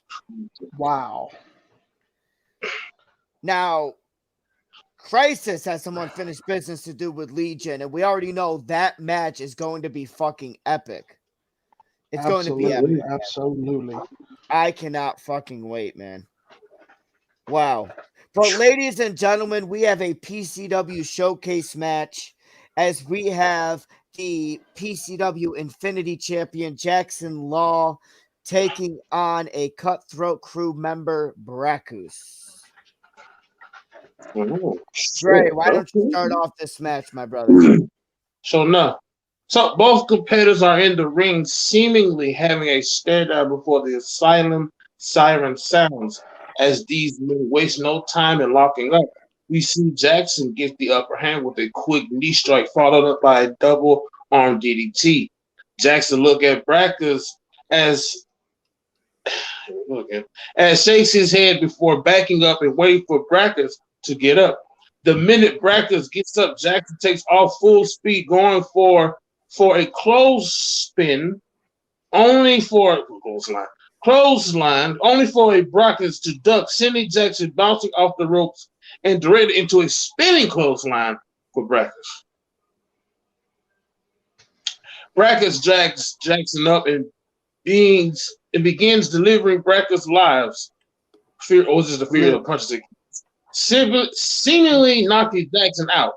Brackus covers, but Jackson kicks out at two. Brackus gets up and waits for Jackson, who seems to be just laying there. Brackus goes to drag Jackson up, only for Jackson to grab him and roll him up for a 1 count. Both men kip up as they roll out of the ring and begin searching under it. As Brackus brings out a kendo stick and Jackson finds a kendo stick as well. They look at each other before rolling back in the ring. Brackus swings the kendo stick, but Jackson ducks and swings it, nailing Brackus in the stomach. Jackson laughs as he lands more blows before he actually breaks the kendo stick across Brackus' head. Jackson drags Brackus up only to be met with a headbutt, causing him to stumble back. Brackus backs up and rushes in for a corporate spear, but Jackson sidesteps, setting Brackus into the ring post. Wow, just as match here. The ring post. So Jackson was it a laughs. Square ring post or a round ring post?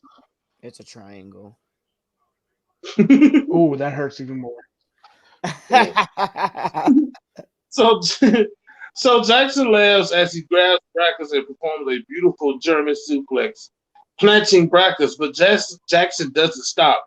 He lands another German suplex and laughs. He backs up and rushes in nearly Brackus with the ripcord knee and pins him 1-2, but no, he kicks out. Jackson looks at Brackus before dragging him up, only to be met with a punch to the gut, causing Jackson to back up and cough. Brackus laughs and says Brackus lives before going for the Russian roulette, but Jackson reverses it into a spine buster. Jackson picks Brackus up and kneels a kneel at the altar, the GTS into the code breaker, and pins him for the 1, 2, 3. Ladies and gentlemen, the PCW Infinity World Champion Jackson Law once again proved why he is phenomenal. Exactly. Phenomenal. Or did he prove why he was a renegade? He very well could be renegade. Renegade is running wild in PCW, man. That I have to tell you. But here in the Asylum, man, it seems that, when they're out there performing in front of the audience and all that, I guess they're all playing a role. But in the Asylum, there's real heat that's going on. There's real heat that's going on here and real changes that goes on here, So, ladies and gentlemen, speaking of Renegade, we have the PCW Global Champion and the MPCW Insomniac Champion Austin Kruger taking on CTC member Nikki Hartman for the Insomniac Championship. Who do you have, Chris Mack? I mean, Austin. He is full-blown blood ACW. Blood ACW. I mean, he's been there since day one. He's been there since Apocalypse 1. I believe Nikki is one half of the Apex Tag Team Champions over in PCW. But after that number one contender battle royal we've seen earlier, and knowing the heat that is between the new number one contender and the current Insomniac champion, Austin Kruger, I think Kruger wants to get his hands on Owens just as bad as Owens wants to get his hands on Kruger. Absolutely. I mean, Andy Owens. But if Nikki could beat Austin, it'll be Andy Owens versus Nikki Hartman. You never know. And I think that would light up Andy Owens that much more. Absolutely. Because he wouldn't be able to face Kruger for the championship. Absolutely. Absolutely. To laugh at Austin. So both competitors are in the ring as we see Nikki perform the cutthroat gesture as she never takes her eyes off Austin. The Asylum siren sounds as they rush in and lock up in a elbow collar tie up with Austin getting the upper hand and bitch slaps the taste out of Nikki's mouth. Austin don't play, man. Austin don't play. What now? Nikki looks at Austin and laughs. Is that all you got? Austin glares and rushes in, but Nikki sidesteps, sending Austin flying out of the ring, landing hard on the ground. Nikki climbs to the top rope and jumps, landing a moonsault on the outside of the ring. Nikki Hartman's like, "Cutthroat, you bitch. I got this, man. You know, Right. you're supposed to be the veteran. I got snake power. Woo!" Sneaky snakes. She's a Nikki snake. she's snakealicious. Oh, snakealicious. Oh. Nikki laughs and rolls Austin back on the ring and slides in, only for Austin to get up and begin stomping her as she rolls in. See, that's the problem. You can't lay your hands. You can't lose focus on Austin. You just can't. If you do, it's not. He is probably one of the most optimistic, controversial patients that we have here. Yeah. He's definitely a clever one. Yeah, he's definitely a clever one. That's for sure. But as this is going on, though, it seems that I lost where I'm reading. I think I did too. I really think we got distracted when Nikki Hartman bent over. I mean, she got that big old badonkadonk, you know. Honky tonk, badonkadonk. I'm dead. So where the fuck are we actually? Hold on. Flying hard to the ground, Okay, we got the moonsault. Nikki laughs. Nikki laughs. Yeah. All right. Austin picks her up and by the hair and plants her with a German suplex. He picks her up and shakes his head before he clotheslines her. He drags Nikki up only to be met with a headbutt followed by a quick DDT.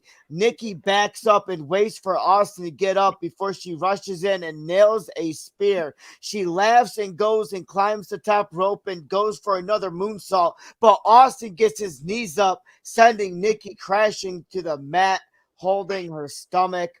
Austin goes and grabs the straitjacket and heads towards Nikki and tries to put it on her, only for her to kick him in the gut, causing him to stumble back, dropping the jacket. Nikki kicks it out of the way and looks at Austin and shakes her head. Before she walks over, picks him up, and goes for the heartbreak, Austin ducks and bounces off the ropes and nails a shining wizard and grabs a straitjacket. He walks over, gets one of her arms in it before she kicks back, nailing him in the knee as she tosses his jacket off and nails him with the shattered heart, that code breaker. This is it. We could have Andy Owens taken on Nikki Hartman. This could be the moment right here. Dre, finish it off, my brother. Finish it off. So Nikki laughs and grabs the jacket and gets Austin almost completely in it before Austin slams his head back, sending Nikki stumbling back, holding her nose.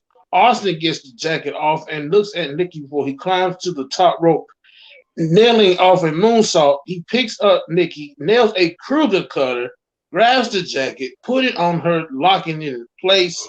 Your winner and still the Insomniac champion, Austin Kruger.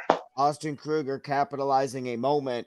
But it seems as the doctors and nurses rush down to the ring to help Nikki out, Austin stops them and helps her up. Wait, why is Austin helping her up? I have no clue. He undoes the straitjacket before nodding and heading to the back. What? Okay, Austin. That's pretty interesting.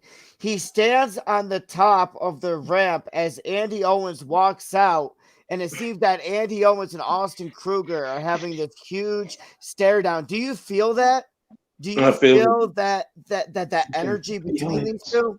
I feel it. It's strong. It's strong. Yeah, man. Absolutely. Absolutely.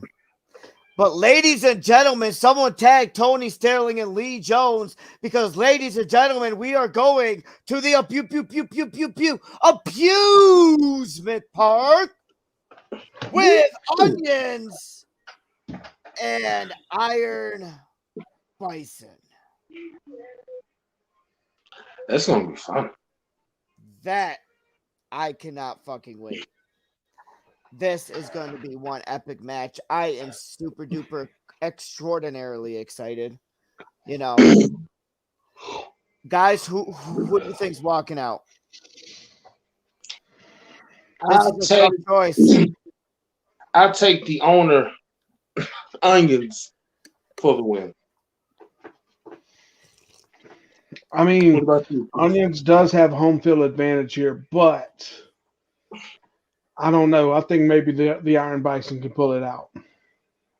Very well. Very, very well. This is going to be interesting, guys.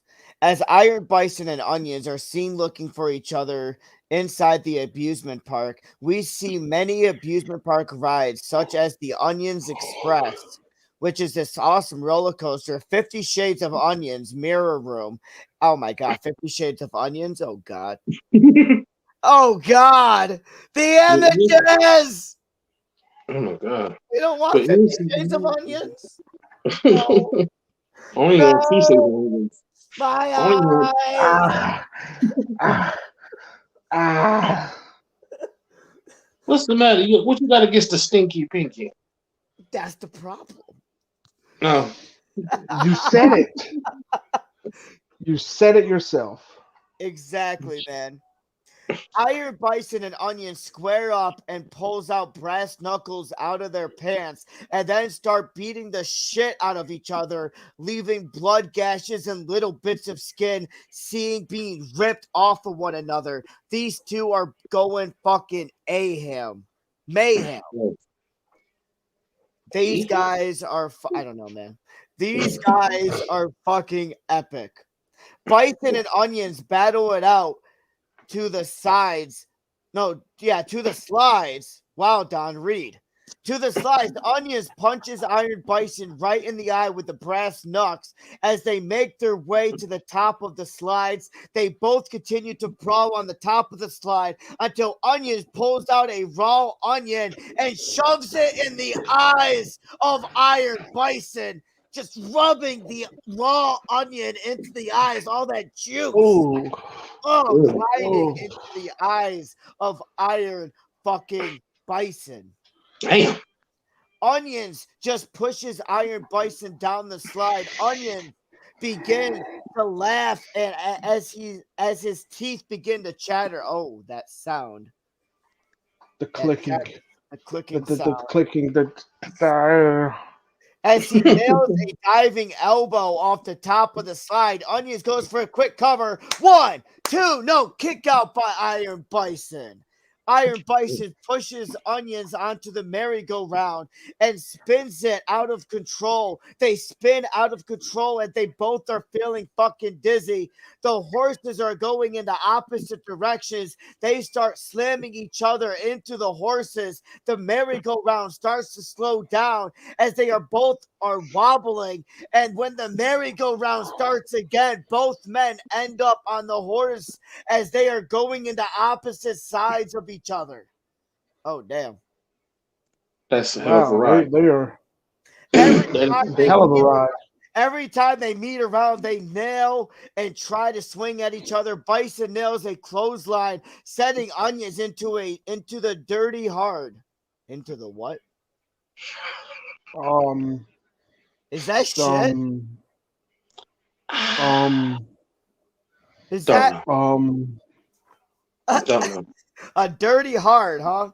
Iron Bison drags Onions across the grass and dirt, giving him grass burns all on his back. Onions kips up from out of nowhere, and Bison pulls one of the horses off his hinges and smacks Onions right in the head. Onions falls to the floor, and Iron Bison goes for the cover, and the referee counts 1, 2, no, kick out by Onions. Damn, Trey, what's popping, bro? So Onions and Iron Bison peg each other. No. Oh my. Wish. You don't want Onions buddy.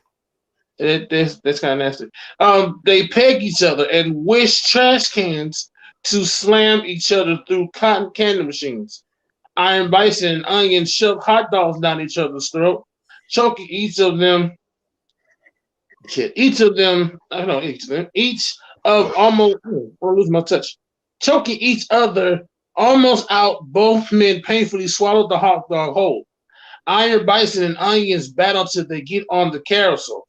The carousel starts going faster and faster until it breaks off the track, and both men are trying to keep balance as the wheel is going across the amusement park. Wow. They are brawling, throwing everything they have. Onion spears the Iron Bison of the carousel off the carousel as they both crash and burn onto the top of a picnic table. Onion crawls over and covers Iron Bison for the Onions cross over and covers Iron Bison, and the referee counts 1, 2, but no kick out by Iron Bison. Iron Bison and Onions make their way over to the roller coaster. On the way, Iron Bison pushes Onions into a popcorn stand, landing into some hot butter, glass shattering everywhere. Ouch. Damn. Ouch. That sucks. With the popcorn and the hot butter, Iron Bison and Onions withering in pain, they continue slowly moving forward and run across a monkeys, getting them all stirred up, and they start scratching at them and trying to bite them as they try to run away from all of this and into the roller coaster and start beating each other heads into the seats. Onions and Iron Bison continue to battle each other, and then the roller coaster starts. They reach to the top, and then Onions pegs Iron Bison with the brass knuckles. Iron Bison falls off the roller coaster, and Onions jumps out, body surfing on Iron Bison's body and uses him to break his fall. As Onions goes for the cover, the underground grabs Onions and nails a 6 feet deep. Underground drags Iron Bison across Onions, and the referee counts 1, 2, 3. Your winner, Iron Bison. Oh, wow. If they close that, okay. The underground out of fucking nowhere, ladies and gentlemen. Wow. Where the fuck was all this? I have no idea. And you know, tell her where he was this whole time. You know, I'm going to announce this next show. Mm-hmm. Wait a minute, hold on. This may change my my plan. Iron Bison wakes up in the middle of the ring, you know, in the Asylum ring, and there is a mirror which shows Zelzabar the clown in the mirror. Iron Bison gets angry and punches the mirror, only for Zelzabar the clown to be laughing on the Asylumtron. Iron Bison has glass shards in his hand, bleeding and bruises and grass burns as he looks on in disgust. This whole thing with Iron Bison and Zelzabar is heating up. So, ladies and gentlemen, the next show, it will be Onions and Zelzabar teaming up to go up against Underground and Iron Bison.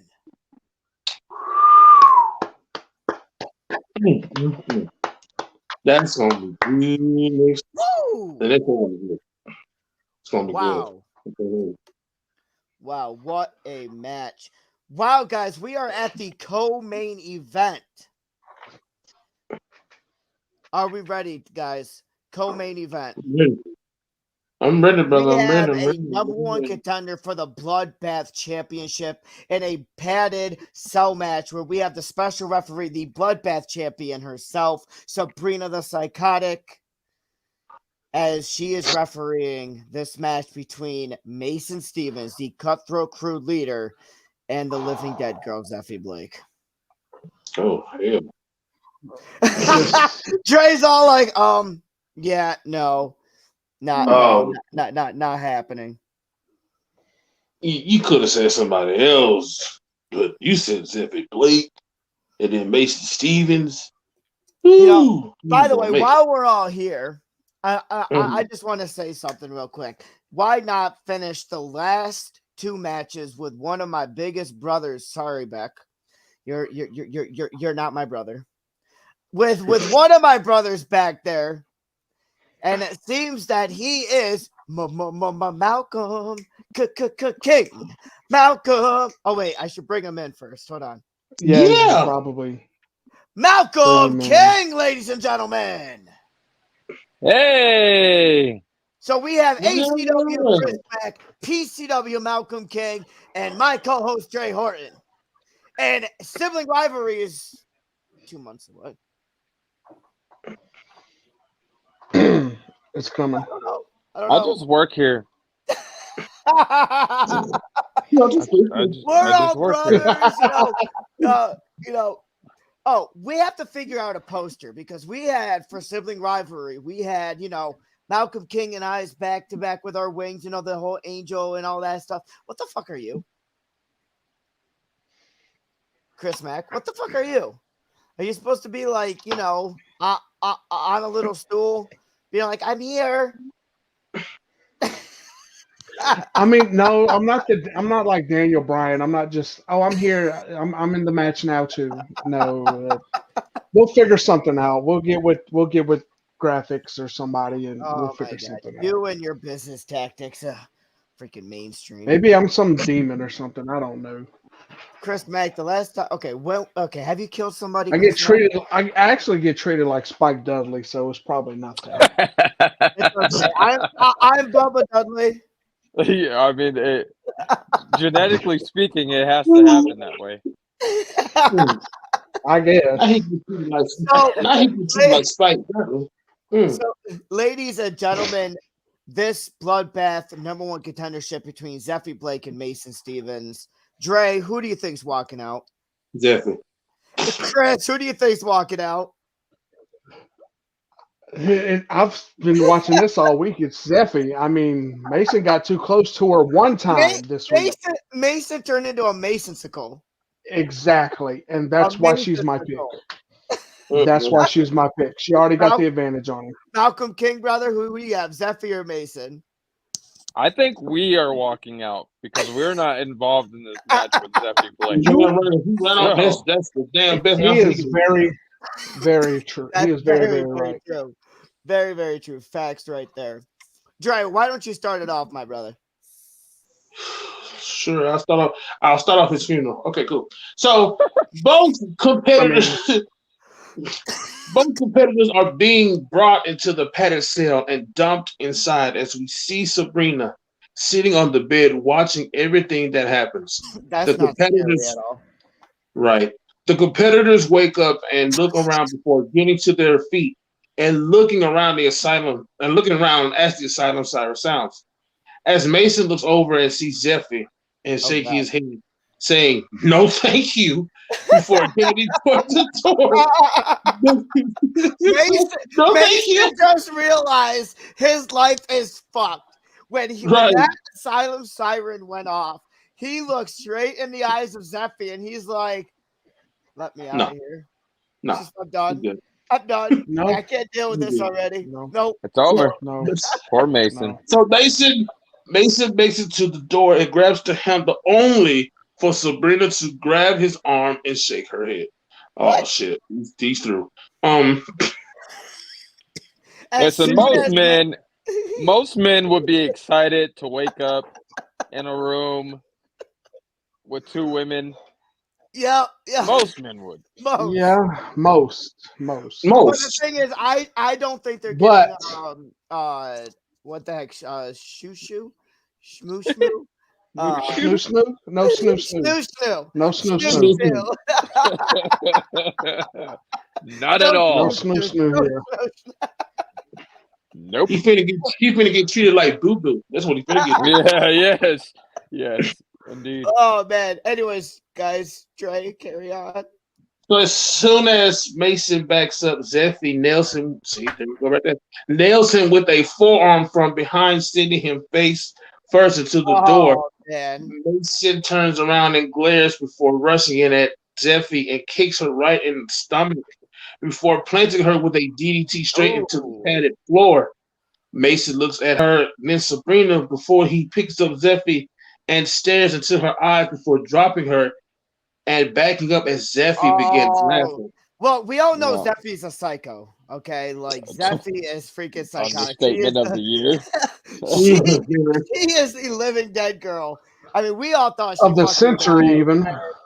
when she burned, with in Legion's possession kind of deal. Yeah. And now we're here with her coming back and aiming for Sabrina and focusing on Sabrina, and it's like Zeffy had these premonitions already of I'm going to destroy you, and there's nothing you can do, Mason. You're afraid of me, and I already know your deepest fear. So there we go. Jesus Christ. So Zeffy walks slowly towards Mason, who backs into the wall and tries to move, but is unable to. The minute Zeffy gets to Mason, he is able to duck under her and spin around and nails her with a forearm smash to the back of her head before he climbs on the bed and jumps off, going for a Cora dot. But Zeffy sidesteps, sending Mason crashing to the floor as Zeffy covers and Sabrina drops down to count 1, 2, kick out. At least Sabrina's playing fair. Yeah. You know. I mean, you know, she could choose Mason and have this very. I mean, I think easy. Sabrina knows. Sabrina knows. I feel like Sabrina knows if she doesn't call it down the middle that absolutely she's next. Zeffy gets up and goes to argue with Sabrina. Why? But Mason spins her around and nails the money shot, sending Zeffy stumbling. But Zeffy begins laughing as she gets up, which confuses Mason a little bit as he rushes in, but Zeffy seemingly disappears and reappears back on the bed and says, gotta be quicker than that. What the fuck does Zeffy just do?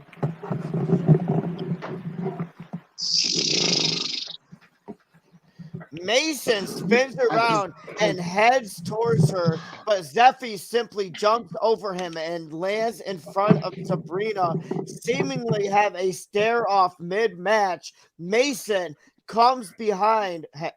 Hey-o. Hey-o. I'm sure he did. Mason comes behind Zeffy and rolls her up and holds the tights as Sabrina drops down and counts 1, 2, kick out by Zeffy. Mason can't believe it. What do you mean he can't believe it? Mason drags Zeffy up only to be met with a titty twister. Oh, shit. Wow. A titty twister followed by a DDT. Zeffy climbs on the bed and jumps off, nailing a coup de grace and pinning him as Sabrina drops down for the count. 1, 2, 3, your winner and the #1 contender for the Bloodbath Champion, Zeffy Blake. Ladies and gentlemen, March 26th at Lucifer's Playground, Zeffy Blake versus the Bloodbath Champion, Sabrina the Psychotic. Oh, okay. Yeah. I'm waiting on this one. I'm sorry, Mason, but you need to know you know. Yeah, man, that's great. Wait a minute. As doctors and nurses unlock the cell, we see Sabrina and Zeffy having a stare down, and Sabrina holds up the Bloodbath Championship. Yes, they dragged Mason by his ass out the room because he's kind of fucked up. They drag his lifeless carcass out of there. Someone tag Chris Lee, someone tag Lane, because this is the main event, flaming Hell in a Cell match for the Asylum Championship, ladies and gentlemen. Dre, who do you think's walking out victorious? Well, I'm gonna give it. Both men are good people, so I'm a rock with Titan. Titan will be the champion. I think Titan will get the title tonight. I think it's his night. It's his night. What happened to Chris Mack? Chris Mack's the one who's going to walk out of this. It wasn't his night, so he had to go disappear. Listen, he's probably in the ring right now. Oh, probably. He wasn't the smarter of the three of us, so no, not at all. Not at all. But wait a minute, Dre. I will be right back. You started off. So, no, ladies and gentlemen, again, we have flaming Hell in a Cell match for the Asylum Championship will feature the champion Scabs and Titan. So let's begin. The Titan waits in the center 3 as the cell lowers around him. You notice fumes coming off the cell, and the smell strikes him as he realizes that these cell walls have been covered in kerosene. As he inspects, he hears a loud squeal coming from the entry ramp. He looks up and a horde of pigs running down the ramp, each with a toy Asylum Championship wrapped around their necks. In the center is a massive Titan-sized pig with scabs riding on it, and one hand is the true Asylum Champion. On the other is a massive fireball. Scabs makes his way down to the ring, his eyes never leaving Titan as the pig gets into ringside. Scabs gets off the pig and walks up to the links, and it says, "To Titan, let's light her up, shall we?" You can't touch this to cell with the fireball lighting the Hell in the Cell with literal hellfire. Scabs then grabs the door and slams it shut just as it catches fire, signaling for the match to start. Scabs then gets in the ring and excitedly oinks as he's in Titan as one final stare down. Suddenly, both the tyrants and the pig meet in the center of the ring. A fury blows is seen through the flames just as Titan gets the upper hand and hits a sidewalk slam. Then Scabs and starts choking the pigs out with the pig out with the side headlock. Scabs starts fighting back and actually rakes Titan's face with his fingers, and his nails causing him to let go of the headlock and splitting it into 2 apart. Both don't get up. Scabs gets up to his feet first and spears Titan through the ropes, slamming them against the flames. Titan howls in pain as flames lick his flesh, scorching it. Damn, he's licking his flesh? Scabs rolls out another side of the ring and lifts the apron up and looks under and finds a bunch of toys. He pulls out tables, chairs, a toolbox, and even finds the pitchfork. Oh my. He grabs a pitchfork and menacingly walks over and starts stalking Sights with it. Just as he gets close to Titan, he swings it only for Titan to dodge and for Scabs to get the pitchfork stuck in the links. Scabs tries to pull the pitchfork free, only for Titan to kick him in the gut and set up a trap.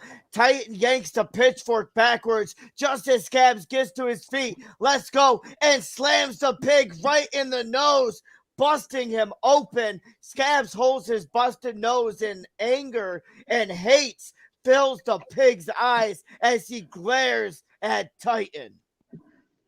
Scabs ducks under the pitchfork that is stuck in the cell and spears Titan again, drives them into the ring steps. You would then grab a fish full of hair and start slamming his head against the steel as that once or twice, but 12 different times.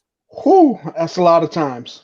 After the 12th time in Christmas, he picked the tire up and threw him in the ring. Quickly throwing him in, you would go and set up a table in the corner and grab a thing of spray paint and spray on the table. Why? Did they really write Christmas in there, or was that something you added? No, he added that one. Okay, I like that. I was paying attention. I was like, wait, there was no Christmas. There was a lot of other stuff that he did say, but they didn't say Christmas. So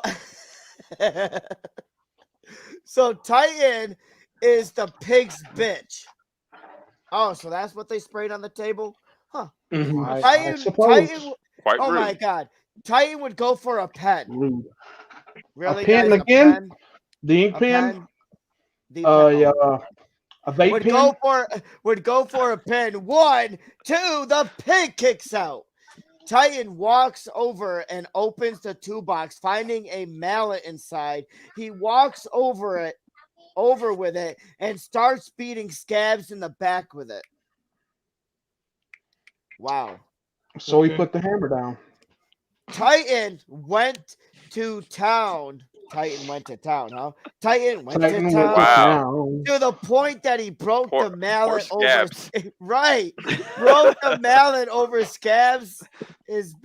Oh my god. See, you you fucking can't. idiots. You just should never ever say that sentence all together like that Nope. ever. Never My again. brain completely forgot about wrestling.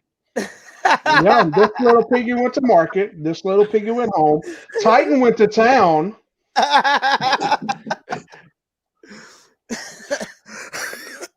He would then use the broken handle and drive it into Scab's head, ripping more skin from the skull. As the blood started to fall over his face, Scabs would actually get to his feet and start beating Titan into the corner with such intensity it caught Titan off guard. So Scabs is bleeding like a motherfucker, like a pig on a fucking A stick. stuck pig. A stuffed pig. Stuck.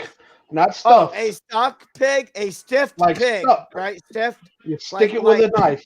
like You our new stick it with a patient knife, L Boner. and Did you know my Yeah. graphics team? My graphics team said it was the most awkward to carve around the penis of L Boner. Well, are they jealous that he's a well-endowed gentleman that can rise to the occasion? Or maybe he's Oh sponsored my by Blue God. Chew. I don't know. Is he sponsored by Blue He- Chew? He is definitely sponsored by Big Dick Johnson. Jesus. Oh, well. Wow. That's a heck of a company right there, bud. Oh man! All right, so Only you, Don. Only Only you me. can make a colored man blush.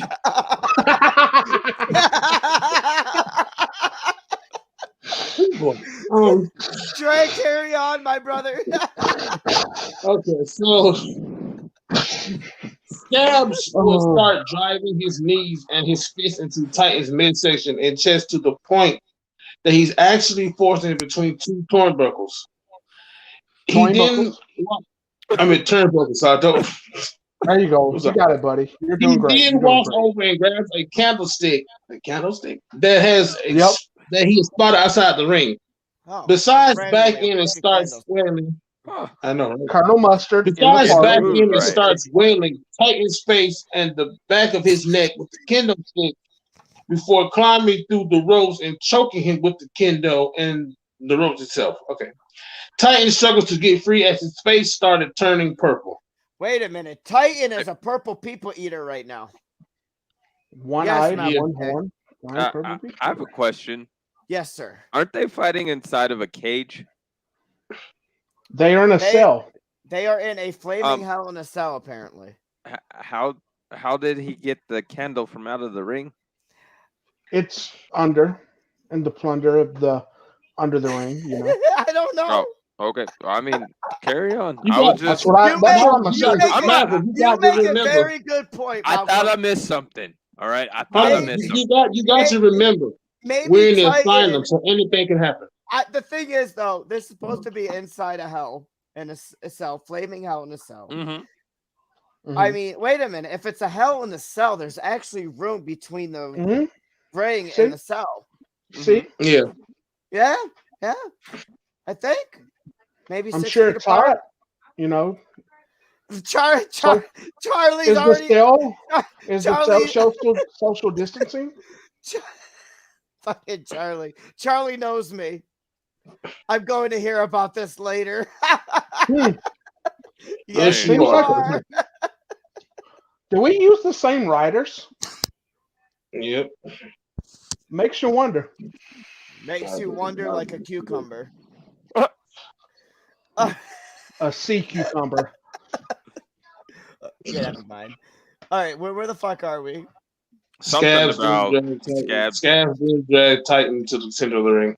Oh, there we go. Scabs then drag Titan to the center of the ring like a Tootsie Pop. Scabs goes for the pin. 1, 2, no. Titan kicks out with the force, not believing. I'm not believing what he He used saw. the force. He used the force to be with him. He gets up and sets a chair in the corner, gets wedged right between the turnbuckles. It goes in Irish. What the fuck, Charlie? Gets a wedge right between turnbuckles. It goes in Irish whips. Charlie. He goes, maybe. Charlie. He goes and Charlie. Irish. You're fired until tomorrow. You're fired. Tomorrow. You got a whole day off. Nothing. Shit. Oh, Dre, can you read Charlie English? Charlie's. I'm gonna try. I'm gonna try. Okay. So, sets a chair in the corner, gets a wedge right between the turnbuckles. God damn!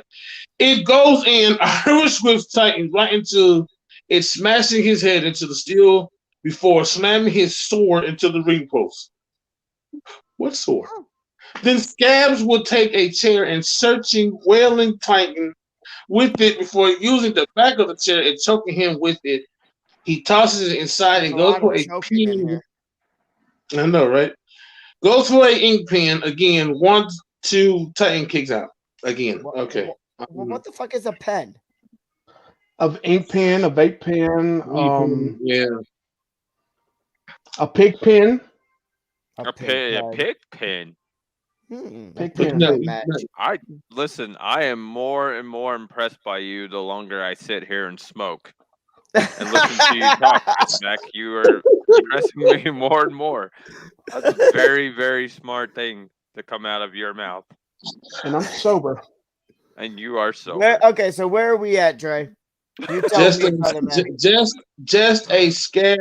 Okay, so just as Scabs goes for a second pin, Titan hits him with a schoolboy roll up. It goes for a pan of his own.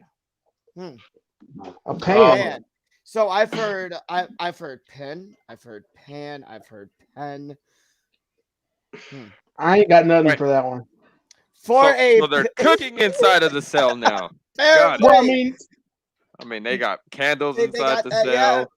The candlestick. For a pin of his own, one Scabs kicks out at 1. The two men would then slowly climb to their feet and meet in the center of the ring, throwing devastating lefts and rights, viciousness, until Titan again got the upper hand and hit an STO on Scabs.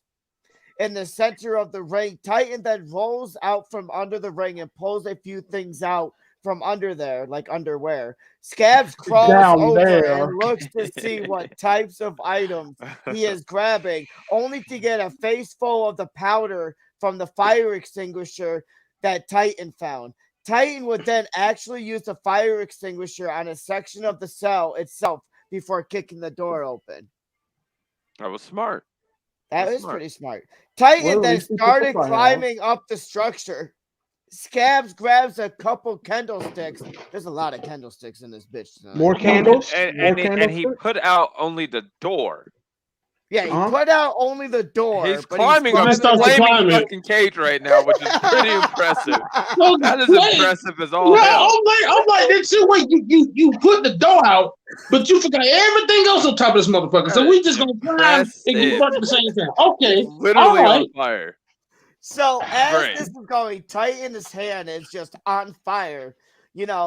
Just as he gets close, Titan yanks one free and is standing in the center waiting for him. Scabs gets to his feet and pulls the other one out. The two men started attacking each other like they're supposed to, bending the candlesticks over each other and each stick as you have an epic candlestick fight on top of the cell. Suddenly, Scabs lights his on fire and cracks it down across Titan's head, busting it, setting ash and shards of burning bamboo everywhere. The force causes Titan to drop to a knee. Listen, Charlie, I understand you are the force to be reckoned with, okay? You are a Star Wars fanatic. This needs to stop with the force shit before I force this notepad down your fucking throat.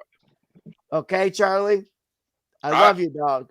I'm quite impressed at the fact that he just busted a flaming kendo stick over an individual who's already on fucking fire. Scabs walks over, oinking in excitement as he grabs Titan and lifts him up and sets up the Hangman's Laugh, which is a Hangman's DDT buster.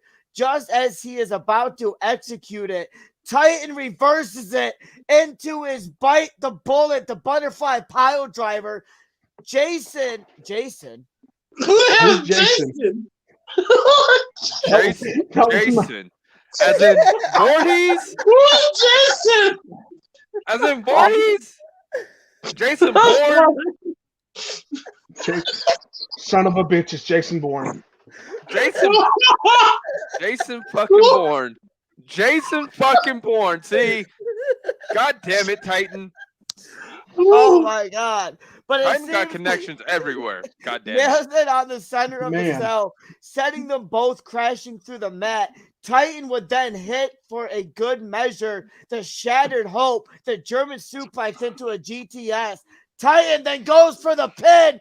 1, 2, 3. Your winner and the new Asylum champion, Titan. That's wonderful. I'm happy for Titan. I'm gonna let him finish. But I'm gonna let him finish. Why he just went through the flaming cell. I mean, he didn't need to overkill that shit. Why? Just unless it was Jason. I forgot. Jason was the one. Jason went through. So maybe Titan hopped down. Because Jason went through the cage with Scabs. Brother, he hopped down. Oh, and he was like, "Nah, I'm gonna kill you." So, okay. All I know, ladies and gentlemen, is wow, Titan. That's what I get for trying to use logic in Asylum. I'm sorry, I shouldn't. Titan is the Asylum champion, and this is interesting. I mean. But I will let you know this. The main event of next show, it will be the Asylum champion, Titan, taking on the Inner Demon champion, Legion, taking on the Bloodbath champion, Sabrina the Psychotic, taking on the Insomniac champion, Austin Kruger, taking on one half of the Chaotic Tag Team Champions, Tyler Stone. And the winner of that match, will main event at Lucifer's Playground. So this event you're talking about, is this Asylum pandemic that we've been hearing of? Where this virus is broken out and we've all got it, apparently. Yeah, GD Fokker and Crossdresser Michelle, they had the hanky panky and they created this virus that's going around the asylum. So unlike the world that I haven't walked into that place yet. A 2 week shut. We're having a 2 week shutdown that won't last 2 years. I promise. Will there be an antidote match? I'm not stoned enough to talk. Will there be an end to the pandemic? You guys are. We need an antidote match. Y'all have to tell a brother these things before I just make these long drives to places. I almost fired someone because they wouldn't let me walk into this building. Yeah, these people. These people are. Yeah, this asylum virus is not cool. I mean, so y'all are all quarantined in there right now. What happens is when it's a demon possession, they created a demon virus that goes into your system that literally makes love to your body and gives you snoo till death. I'm so sorry for all of you guys. We got to get Dr. Calypso on the line immediately. So you think they're getting death by snoo? Okay, well. But I want no part of that. Ladies, better not take you from me, Donald. But ladies and gentlemen, I just want to say congratulations to Titan as your new Asylum champion. what's next, what's in store. Tomorrow morning, the new card will be up, and it's going to be one hell of a fucking show.